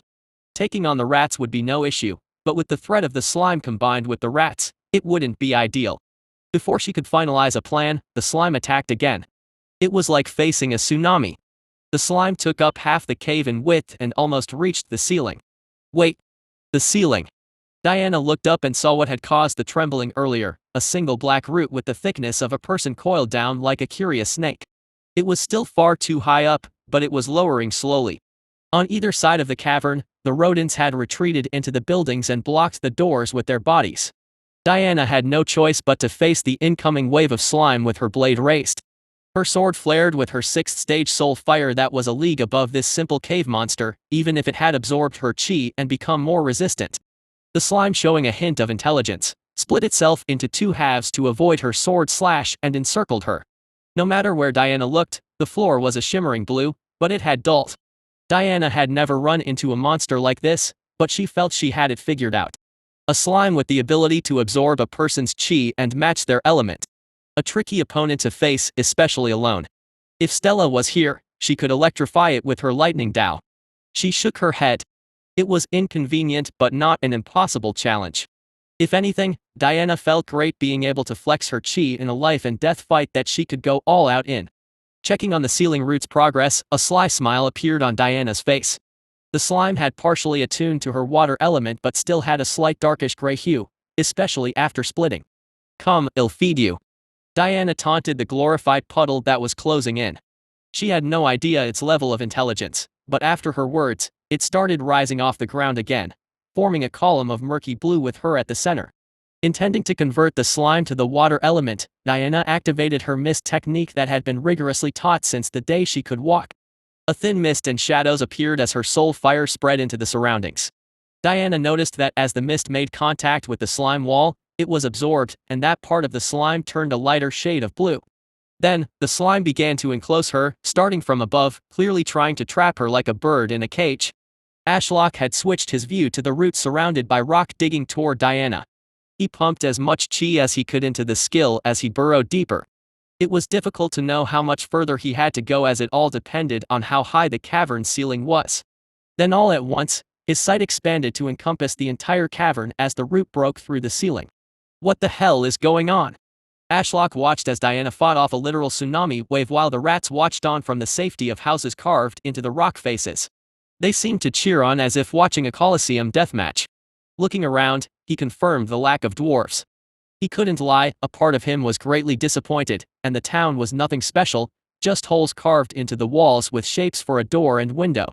The fight raged for a while as Ashlock tried to lower the root to get closer to the action. It was odd. He couldn't tell who could win between the two. The slime seemed to absorb chi attacks as with every water chi attack Diana launched in its direction, its presence increased and turned a lighter shade of blue. It could also split to avoid sword slashes. A rather formidable opponent indeed. Can the slime only transition into a single element, though? If so, it would be strong against a solo cultivator. But if faced with a duo where one had the water element and the other ice, I doubt the entire water chi slime could handle frost chi. It was an interesting monster, which had apparently become the apex predator around here, judging from the rats' behavior. Since this mountain cave system should be an enclosed ecosystem if they all use a similar element, let's say earth, then the slime would naturally be unmatchable. The slime rose to the ceiling as a column, surrounding its prey like a coiling viper, slowly closing in. Diana looked upward, her gray eyes landing on Ashlock's slowly lowering root. Ashlock swore he saw the sly smile appear as she prepared to jump. A second before the top of the slime column was fully sealed, she leapt up and rocketed toward Ashlock's waiting root. Hello, Patriarch, sorry about this, Diana said as she clutched onto the root that swung slightly from her weight. The slime should be unable to handle your chi now that it has absorbed mine. She looked down as the slime collapsed like a raging tide onto nothing, and after seeming to notice the lack of its meal, it chaotically searched around. Up here, you glorified puddle. Diana shouted down to the lake-sized slime. It moved immediately, surging upwards as a swirling mass. At the last second, Diana let go and fell to the side, leaving the slime to engulf Ashlock's root. For a brief moment, he planned to surge as much chi into the slime as possible, but then another thought crossed his mind. What if he used root puppet here? It didn't explicitly require a corpse, that was just the ideal subject, as anything else would defend against the slow and painful process of being taken over by hair-thin roots. Exploding the slime with his chi would be a waste. The creature was more fascinating than harmful. Diana could escape easily if she needed to with his help. Also, once exploded, he doubted there would be much to absorb with his devour skill. And since the slime was so good at absorbing chi and actually sought it out, Ashlock was genuinely curious if he could take control of this monster and if it would last far longer than any of his previous root puppets. And if he was successful, wouldn't he be able to conquer the rest of the mine with his own strength? Chapter 50, Pest Exterminator. Ashlock felt the corrosive slime burn his root as he contemplated his options. The pain was initially numb as the root hairs were instantly vaporized. But as the root cell walls began to break down and the corrosive fluid poured in through the small gaps and interacted with the soft flesh inside, he felt a pain like no other, a searing pain, like dipping his toe into boiling water. But this time, he resisted it by shifting his attention away, micromanaging it from afar. One of the many benefits of having a mountain-sized body and a mind that couldn't process everything at once. Now it felt like a distant dull ache, as if he had sat on his foot for too long, making it numb. He could still wiggle his toes and command the root, but he couldn't see exactly what was happening. Right, time to cast root puppet and see if this works. Diana landed below with blue flames shrouding her legs and dashed toward the exit of the mineshaft while looking over her shoulder. I should get ready to evacuate as the slime is impossible for me to defeat with my water chi. Diana's sword sat lazily in her hand. She tried to ignore the hundreds of beady eyes glaring at her from the safety of their stone homes. The rodents were of little concern to her as they were mostly in the chi realm. Even the miners could deal with them with the help of artifacts, but a nest and the few stronger ones would require a cultivator to deal with them. Being in the soul fire realm made Diana stronger than many things in this world, especially with her techniques, artifacts, and weapons she acquired from her family before their demise. However, even with all her advantages, the world was vast, and something new was always trying to kill her, and Diana had experienced that today. The slime wasn't life-threatening per se, but if she had been trapped in a stone room without an exit with it, her only chance of escaping would be to force her way through the mountain rock and hope her soul core had enough energy to keep her going all the way to the surface. Diana watched with interest as the slime aggressively tried to absorb the root. What would Ashlock do here? The tree had displayed intelligence far beyond that of a normal one and abilities that even monarch realms couldn't achieve. Sure, Ashlock may be unable to move or use his chi for any techniques. Still, he appeared instinctually capable of artificially creating rifts between worlds, which wasn't surprising considering he possessed such flawless spatial chi. Diana frowned a little at that thought and summoned her blue flames tarnished with a hint of black, showing that her spiritual roots were inferior. She could still display the same power as another. It's just affected the finesse she could have over her techniques and soul fire. For example, even if Ashlock somehow taught Stella how to open rifts between worlds, Diana doubted Stella could even open the rift, as that would be a very high-level and complex spatial chi technique. Diana focused back on the slime. Why isn't the patriarch burning it with his flames? She wondered aloud, her voice echoing slightly through the cavern, earning her even more stares from the rodents. After Ashlock displayed his inner eye, Diana had no issue replacing the image of the Blood Lotus sect patriarch with that demon eye tree. Hell, even her father didn't have such a terrifying gaze as that gluttonous tree. Looking closer, Diana saw the black roots tip open up and hair-thin fibers fanned out. The slime began to convulse and shudder as lilac chi occasionally flashed along the hair-thin roots. The slime's body appeared to offer little resistance as it was at war with its own body, and the water chi did nothing to counter the spatial chi of Ashlock. Diana watched its blue body being overtaken by the black roots as if a plague of spindly fingers corrupted it. It was a terrifying display and reminded Diana of how Ashlock controlled corpses. Was this the same technique? Would he take over this strange creature? Its body sagged down, but the roots held it mostly together. The process was a little slow due to the slime's enormous body. Finally, the rodents became restless as they saw the creature they had been so afraid of being eaten alive from the inside. Sparks of lilac chi flashed between the black roots throughout the slime's body, slowly turning the whole thing a light shade of purple. The dull pain finally stopped.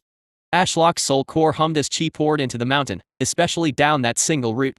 Over the last hour, he had broken through the cavern ceiling with more roots, attacking the slime's body from more contact points. Otherwise, the process would have taken days.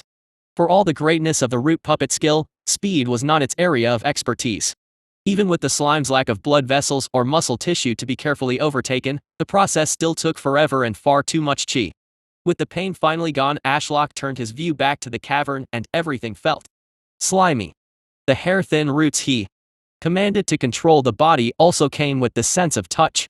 Letting the slime gloop down like a giant raindrop, he found he could keep contact with it through the root in the ceiling and use it like a massive finger. However, the most bizarre of all was the slime's soul core.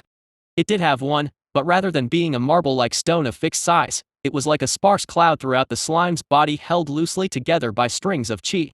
Without a central soul core, it was no wonder the slime could split itself in two and still retain its chi and cognitive abilities. Maybe the split parts were even still connected by threads of chi. However, more importantly, this cloud-type soul core had a significant flaw. Like a gas, chi was leaked out of the body every second, and it struggled to retain any chi. Luckily, this was perfect for Ashlock as his root puppet skill had the downside of using the body's soul core as fuel first and then using Ashlock's soul core as an external power source, something that instantly destroyed most vessels as their bodies weren't attuned to handling spatial chi. But the slime had no issues transitioning from one type of chi to the other, and even though it was still technically alive, he could control it without a problem as its body didn't have a hub for control. Instead, it was like a collection of cells all mutually working together, meaning they were weak individually, and his skill could take total control without much resistance. Ashlock mentally frowned. The chi upkeep to maintain control over this slime was simply immense. If not for using many spirit ore deposits throughout the mountain, his soul core might be at risk of shattering from overuse. Not a permanent body then, but certainly one I can use for far longer than the other monster and human corpses I have recently tried to control. If anything, it was a proof of concept. If his cultivation realm was higher, or he increased his chi generation, then keeping this slime monster under control permanently was a possibility in the future. I can always just release my control over this slime and leave it somewhere for later. If it couldn't escape this cave before, I doubt it can now. Ashlock looked around the cavern. He needed to make this entire investment into the slime worth the effort and chi. The rats were like fish in a barrel and the obvious choice to test the slime's combat capabilities. With Diana blocking one of the exits, he maneuvered the slime's body to come from the other side. The rats, smart enough to piece together their impending doom, let out loud screeches, likely war cries, and charged at Diana while baring their yellowing teeth and claws. Instead of pouncing on the human, a dense mist appeared alongside haunting shadows, which made the rats cry out in confusion. Some tried to charge through the mist but were thrown back to the waiting pack as limbless and decapitated corpses, which made the other rats hesitate. Some still charged ahead to meet their death at the tip of Diana's blade, but a few, possibly even more foolish rats, turned tail and charged at the lilac wall of slime. And Ashlock welcomed them with open arms. The slime wall morphed into a titanic being with two limbs and pulverized the rats as they came into a paste on the cold stone floor. It was only then that Ashlock made a realization. After killing over 100 rats, he let the slime revert into a puddle-like state only held to the ceiling by a thin column of slime and hair-thin roots. Ashlock then manipulated the slime body to gobble up all the bits of rat, and before the pieces could be fully dissolved, he used the hair-thin roots to move the bits through the body and toward the many black roots connected to the top of the slime from the ceiling. It was here that Ashlock could transport the smashed and semi-dissolved bits of rodents up through the mountain via the sap in his roots and devour them on the surface. Shrill screams filled the caverns as the few rats left were perched back to back on their hind legs in the cavern's center. Their eyes desperately searched for a way to escape. On one side was the terrifying mist filled with laughing shadows, while the other exit was blocked by the slime they had used their entire lives to trap and kill the stronger predators that lurked down here with them. Their brains raced with questions.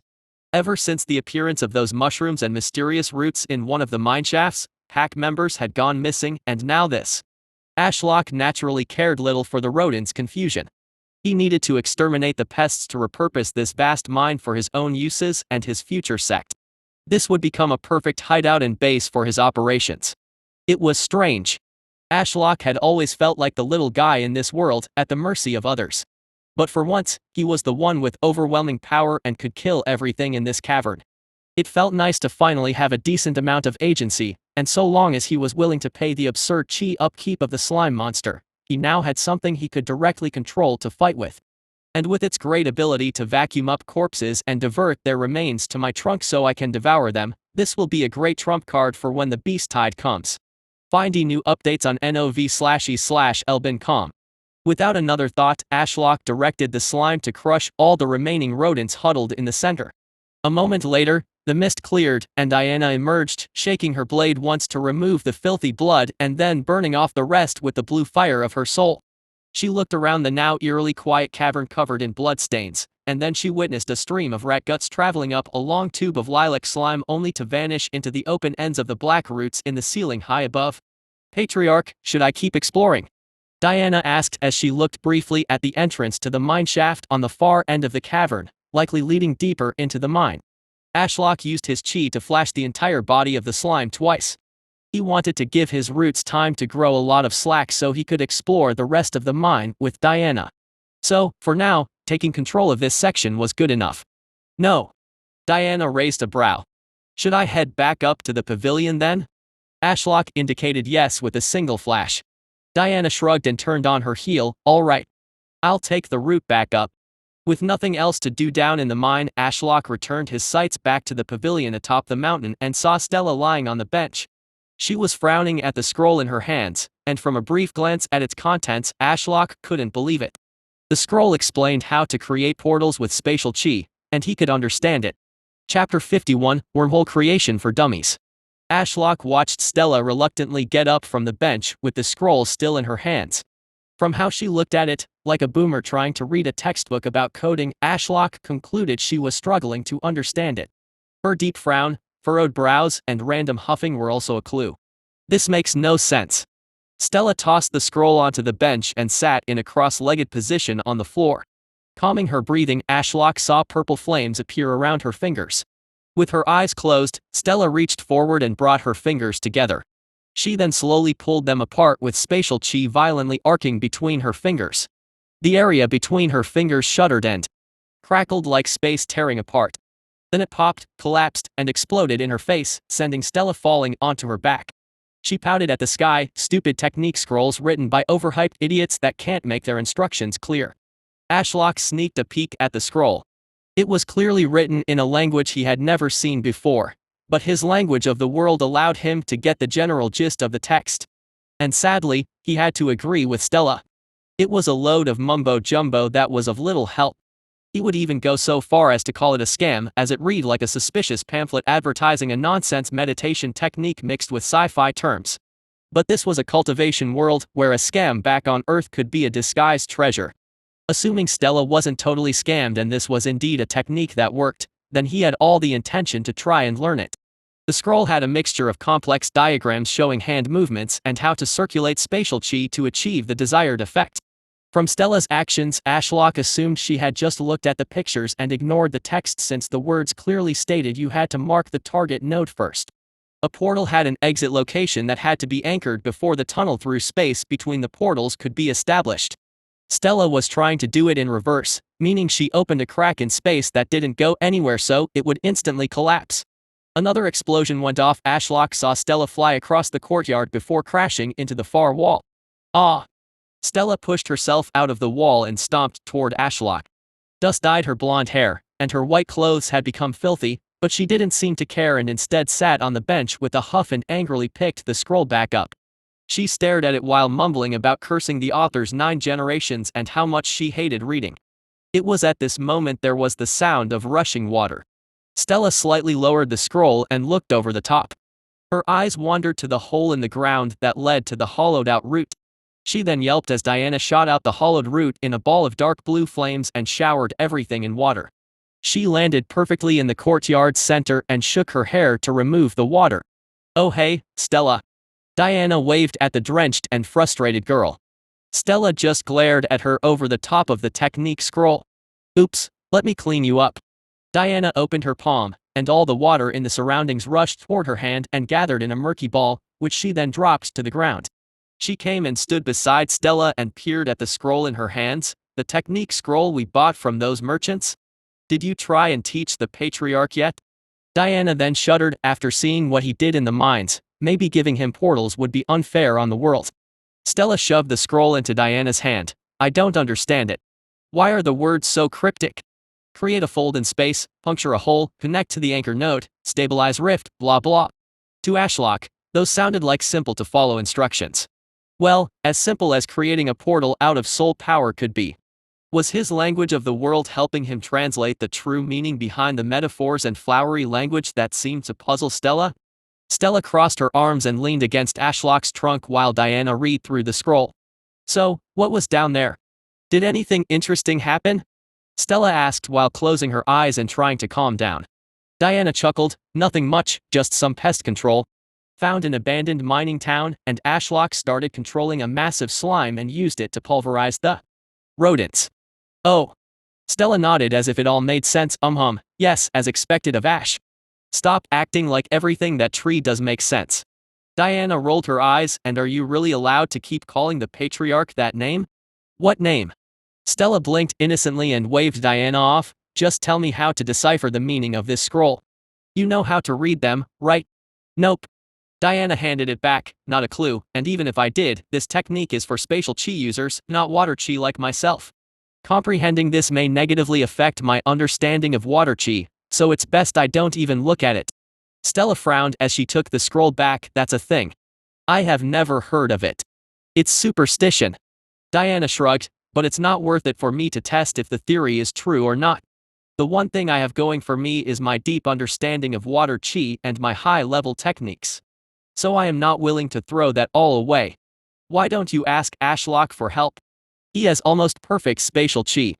Stella stood up and showed the scroll to Ashlock, which was funny because so long as the scroll wasn't face down, he could see it from all angles.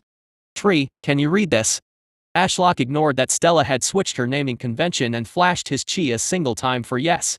He could read it and even slightly understand it. See? I knew Tree was smart. Stella nodded to herself and Diana grumbled from the side. There was just one big problem.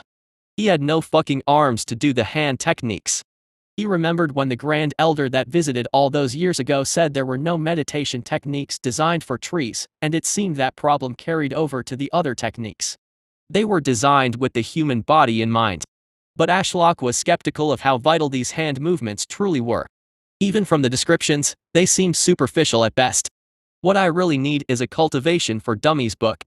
I have no idea what I'm doing or how to use my chi away from my body. Even though he understood the scroll on a fundamental level due to his knowledge of science, he was sadly not a protagonist that could use water magic just because he knew how a water molecule was structured. He needed to build up his knowledge, start from the ground and work his way up. And the first step of that process was working out how to either adapt human techniques to ones applicable to trees or create entirely new techniques. How? He honestly had no idea, and it was infuriating.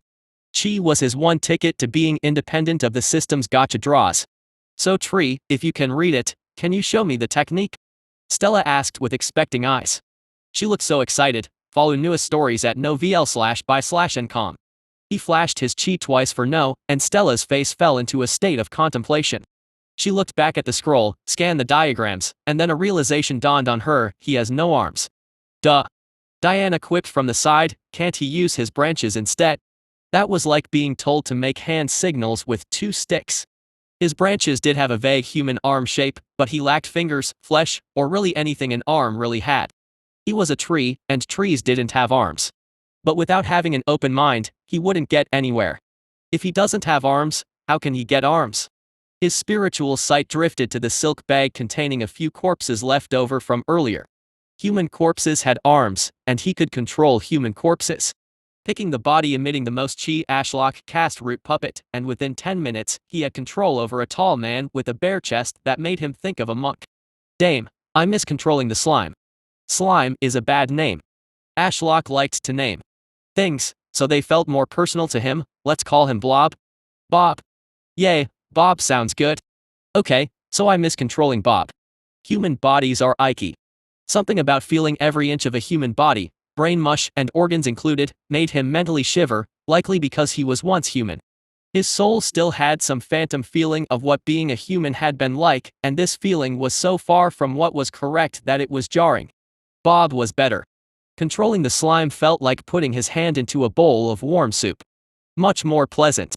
He could still feel the distant sensation as he had never entirely cut his connection with Bob and left him down in the cavern. A choice that was consuming an enormous amount of his chi. It was hard to convey just how much chi it cost to move up a single stage in the Soulfire realm.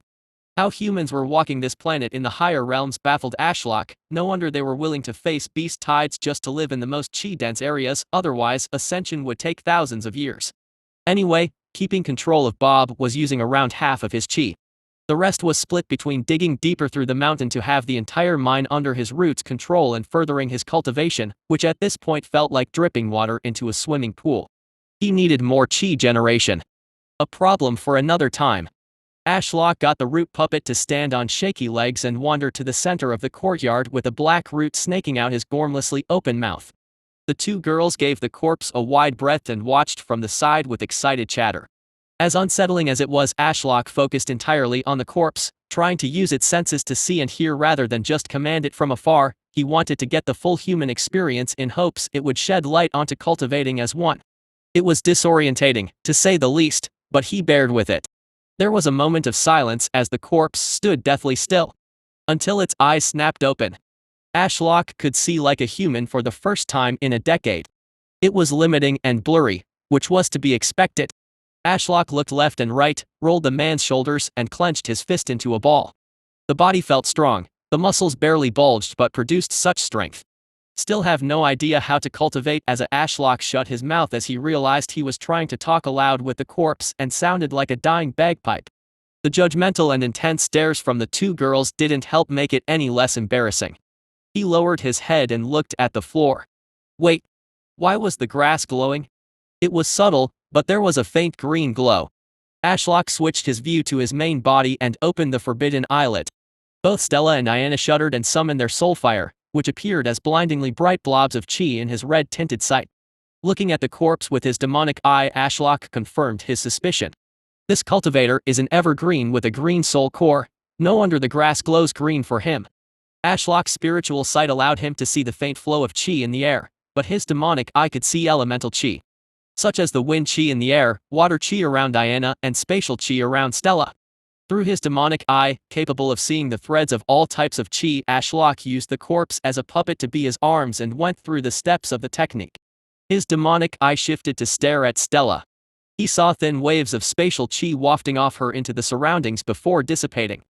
Identifying the area right next to Stella's head as having the densest waves of spatial chi, he picked that area as the node or anchor for the portal's destination.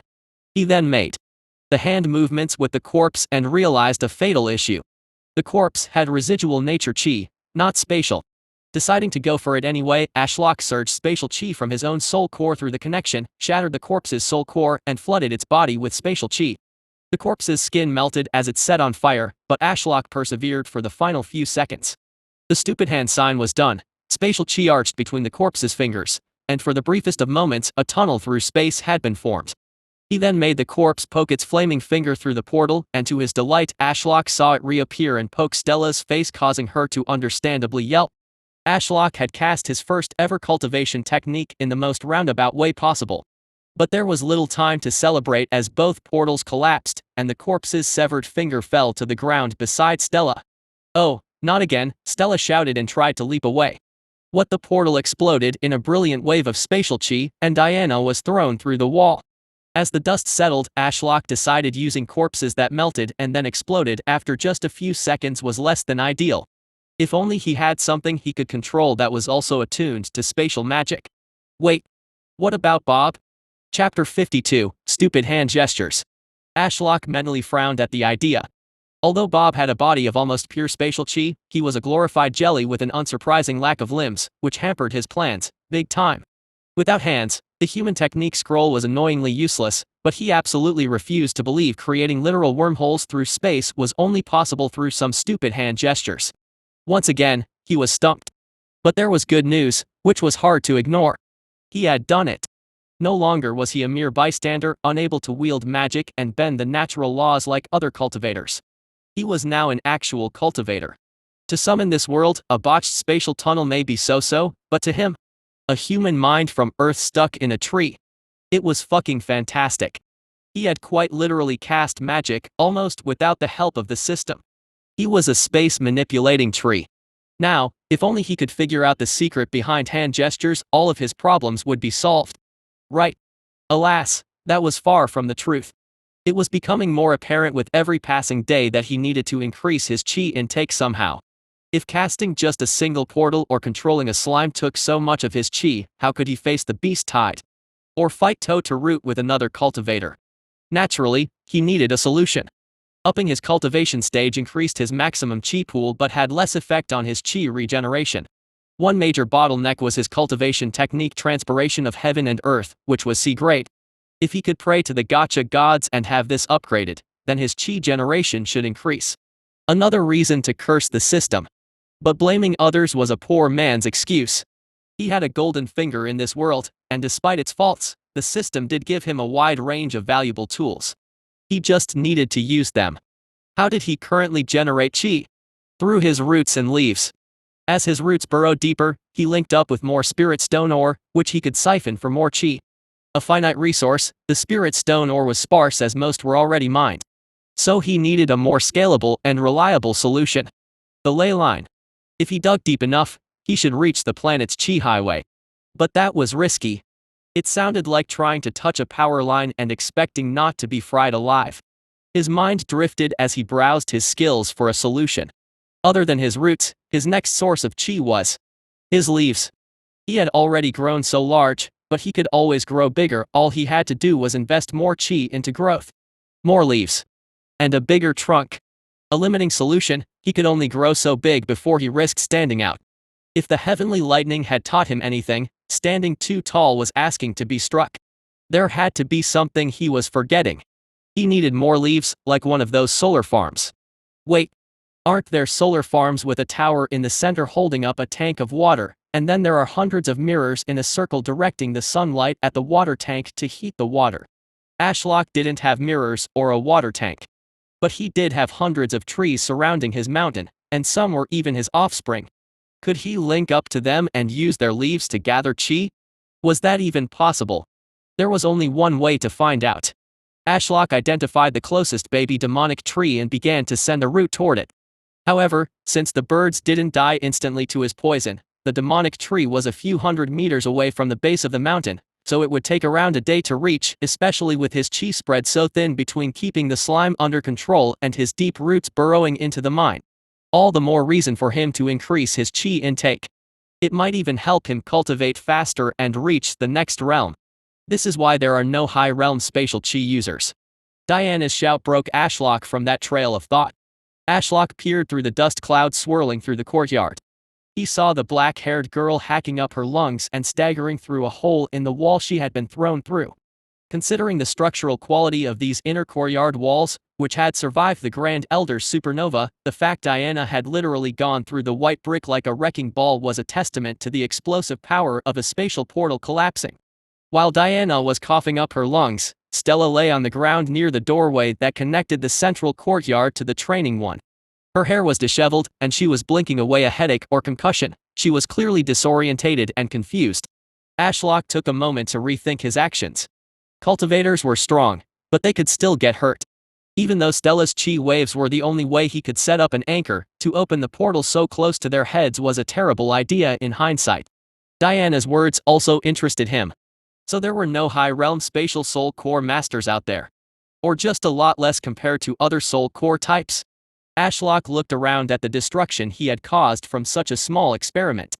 The puppet was nothing but a melted puddle on fire, an arm burning in lilac flames poked out the sludge as if gesturing to the sky, and it was missing a single finger. Which was over near Stella. What if it had been an arrogant cultivator instead of a puppet? Or, to go a step further, instead of a finger. A person's head? What if a spatial chi cultivator made a portal and stepped through, but then it collapsed? Would they be sliced in half? Ashlock couldn't help but think of Stella. She had a spatial chi soul core and had tried to learn this technique only moments ago. What if she had successfully created the spatial tunnel and poked her head through it? Spatial chi was dangerous. The applications were hard to ignore. They could achieve things the other elements could only dream of. But it naturally came with significant downsides. Luckily, there were ones he could avoid, so long as he took the proper precautions. For example, puppets. They were perfect for experiments, but from now on, he would conduct them away from the girls. You all right? Stella. Diana half limped toward Stella, her stride already returning after such an accident. Yay. Stella replied with a distant expression. Her eyes wandered between the melted corpse and the severed finger below where the portal had exploded. I think I understand why Father forbade me from learning the more advanced spatial techniques, you know. When I was a kid. Her hands were shaking a little, and her eyes darted to the still open scroll left behind on the bench. But if I could wield spatial magic, I could be more useful to Tree. Diana rolled her eyes. You will be no use, dead. Stella stood on shaky legs and walked toward the bench. Not if I kill my enemies first. Even if I can't use the portals to travel around, just exploding one in someone's face should smack them off their feet. Ashlock had to agree. After seeing the destruction, he stopped associating spatial chi with just portals to move around. Hell, even with only portals, could he create them around people's necks? He thought back to when he used the technique. The presence of spatial chi around Stella was vital as an anchor. So I can only decapitate other spatial types? That doesn't sound right. Nothing made sense. Ashlock needed more techniques to work from. For his entire life in this world as a tree, he had lacked options to be proactive, but now he had a soul core and actual techniques to look at. Diana contemplated Stella's words. I can see the potential, but that technique might be slightly too high level. Didn't you take out some basic technique manuals from the library? Ashlock had never heard such sweet words in all his tree life. How could Stella be so considerate to bring him so many presents whenever she left the pavilion? He almost forgave her for leaving him alone for a year. But only almost. Stella was busy scowling at the scroll and only murmured to herself, how did he do it? Hey, are you listening to me? Diana asked in a bored tone and tapped Stella on the shoulder. Ah. Stella jolted, don't do that and stop sneaking up on me. I'm concentrating. Sure you are. Diana smiled, why don't you show our patriarch the other spatial techniques you have? Oh. The ones from the library. Stella blinked in confusion. Diana nodded, yep. Stella didn't seem enthusiastic. She just shrugged. They are nothing compared to this technique. And if Ash can understand this one, the others will surely bore him. You called him Ash again. Diana sighed, not to be rude, but Ashlock's control over his spatial chi is amateur at best. But his potential is astounding. Show him the easier techniques. He might even be able to teach them to you too. Updated chapters on novel.com. Diana's hand rested on the top of the open scroll and pushed it down, so give this one a break for now. She smiled, but it wasn't a kind smile, okay? Fine. With a flash of power from Stella's ring, the scroll vanished and a leather-bound book engraved with the golden text spatial techniques of the Azure clan took its place. Perfect, you read that to Ashlock, and I'll clean this mess up. Diana walked off toward the rubble littering the courtyard with blue flames shrouding her skin. Stella didn't even respond, and after a big sigh, she sat on the bench and cleared her throat. Ash. I will try my best, but reading this flowery nonsense has never been my forte. If you don't get something, flash your chi, and I'll try to explain my own terms. Ashlock desperately hoped this old-looking book from the Azure clan would answer his confusion about hand gestures and their significance to casting techniques. Chapter 1, Cultivation Basics. Stella sighed before continuing onto the rest of the text. Cultivation is the art of assimilating with heaven's will. Through meditation, one's body and mind gain a more profound connection with the heavens. After the manifestation of one's own ego in the form of a soul core under a particular domain, the heavens acknowledge the chosen path, allowing cultivators to manifest their will upon the world and bend the natural laws to their desire. None of that sounded particularly useful except a single phrase. To bend the natural laws to their desire suggested the use of chi was unscientific. To approach the techniques of cultivators with his analytical and scientific mind was potentially foolish. Maybe the hand signs were merely superficial, a simple way for cultivators to focus their will while learning a new technique. Had he been focusing on the wrong things all along? Stella's voice became background noise as his mind focused. He felt chi flow through his body. Between heaven and earth, he was the connection. His soul core hummed, converting the untamed and wrathful will of the heavens into spatial chi. After the manifestation of one's own ego in the form of a soul core under a particular domain, the heavens acknowledged the chosen path. Had the heavens acknowledged his chosen path? Didn't the system randomly decide his path for him after he spent his credits for a random draw? Maybe the system's rewards weren't so random after all. Ashlock then heard a loud sigh, followed by Stella turning the page. Chapter 2, Basic Technique, Telekinesis. Summons. Ashen Prince, Larry B.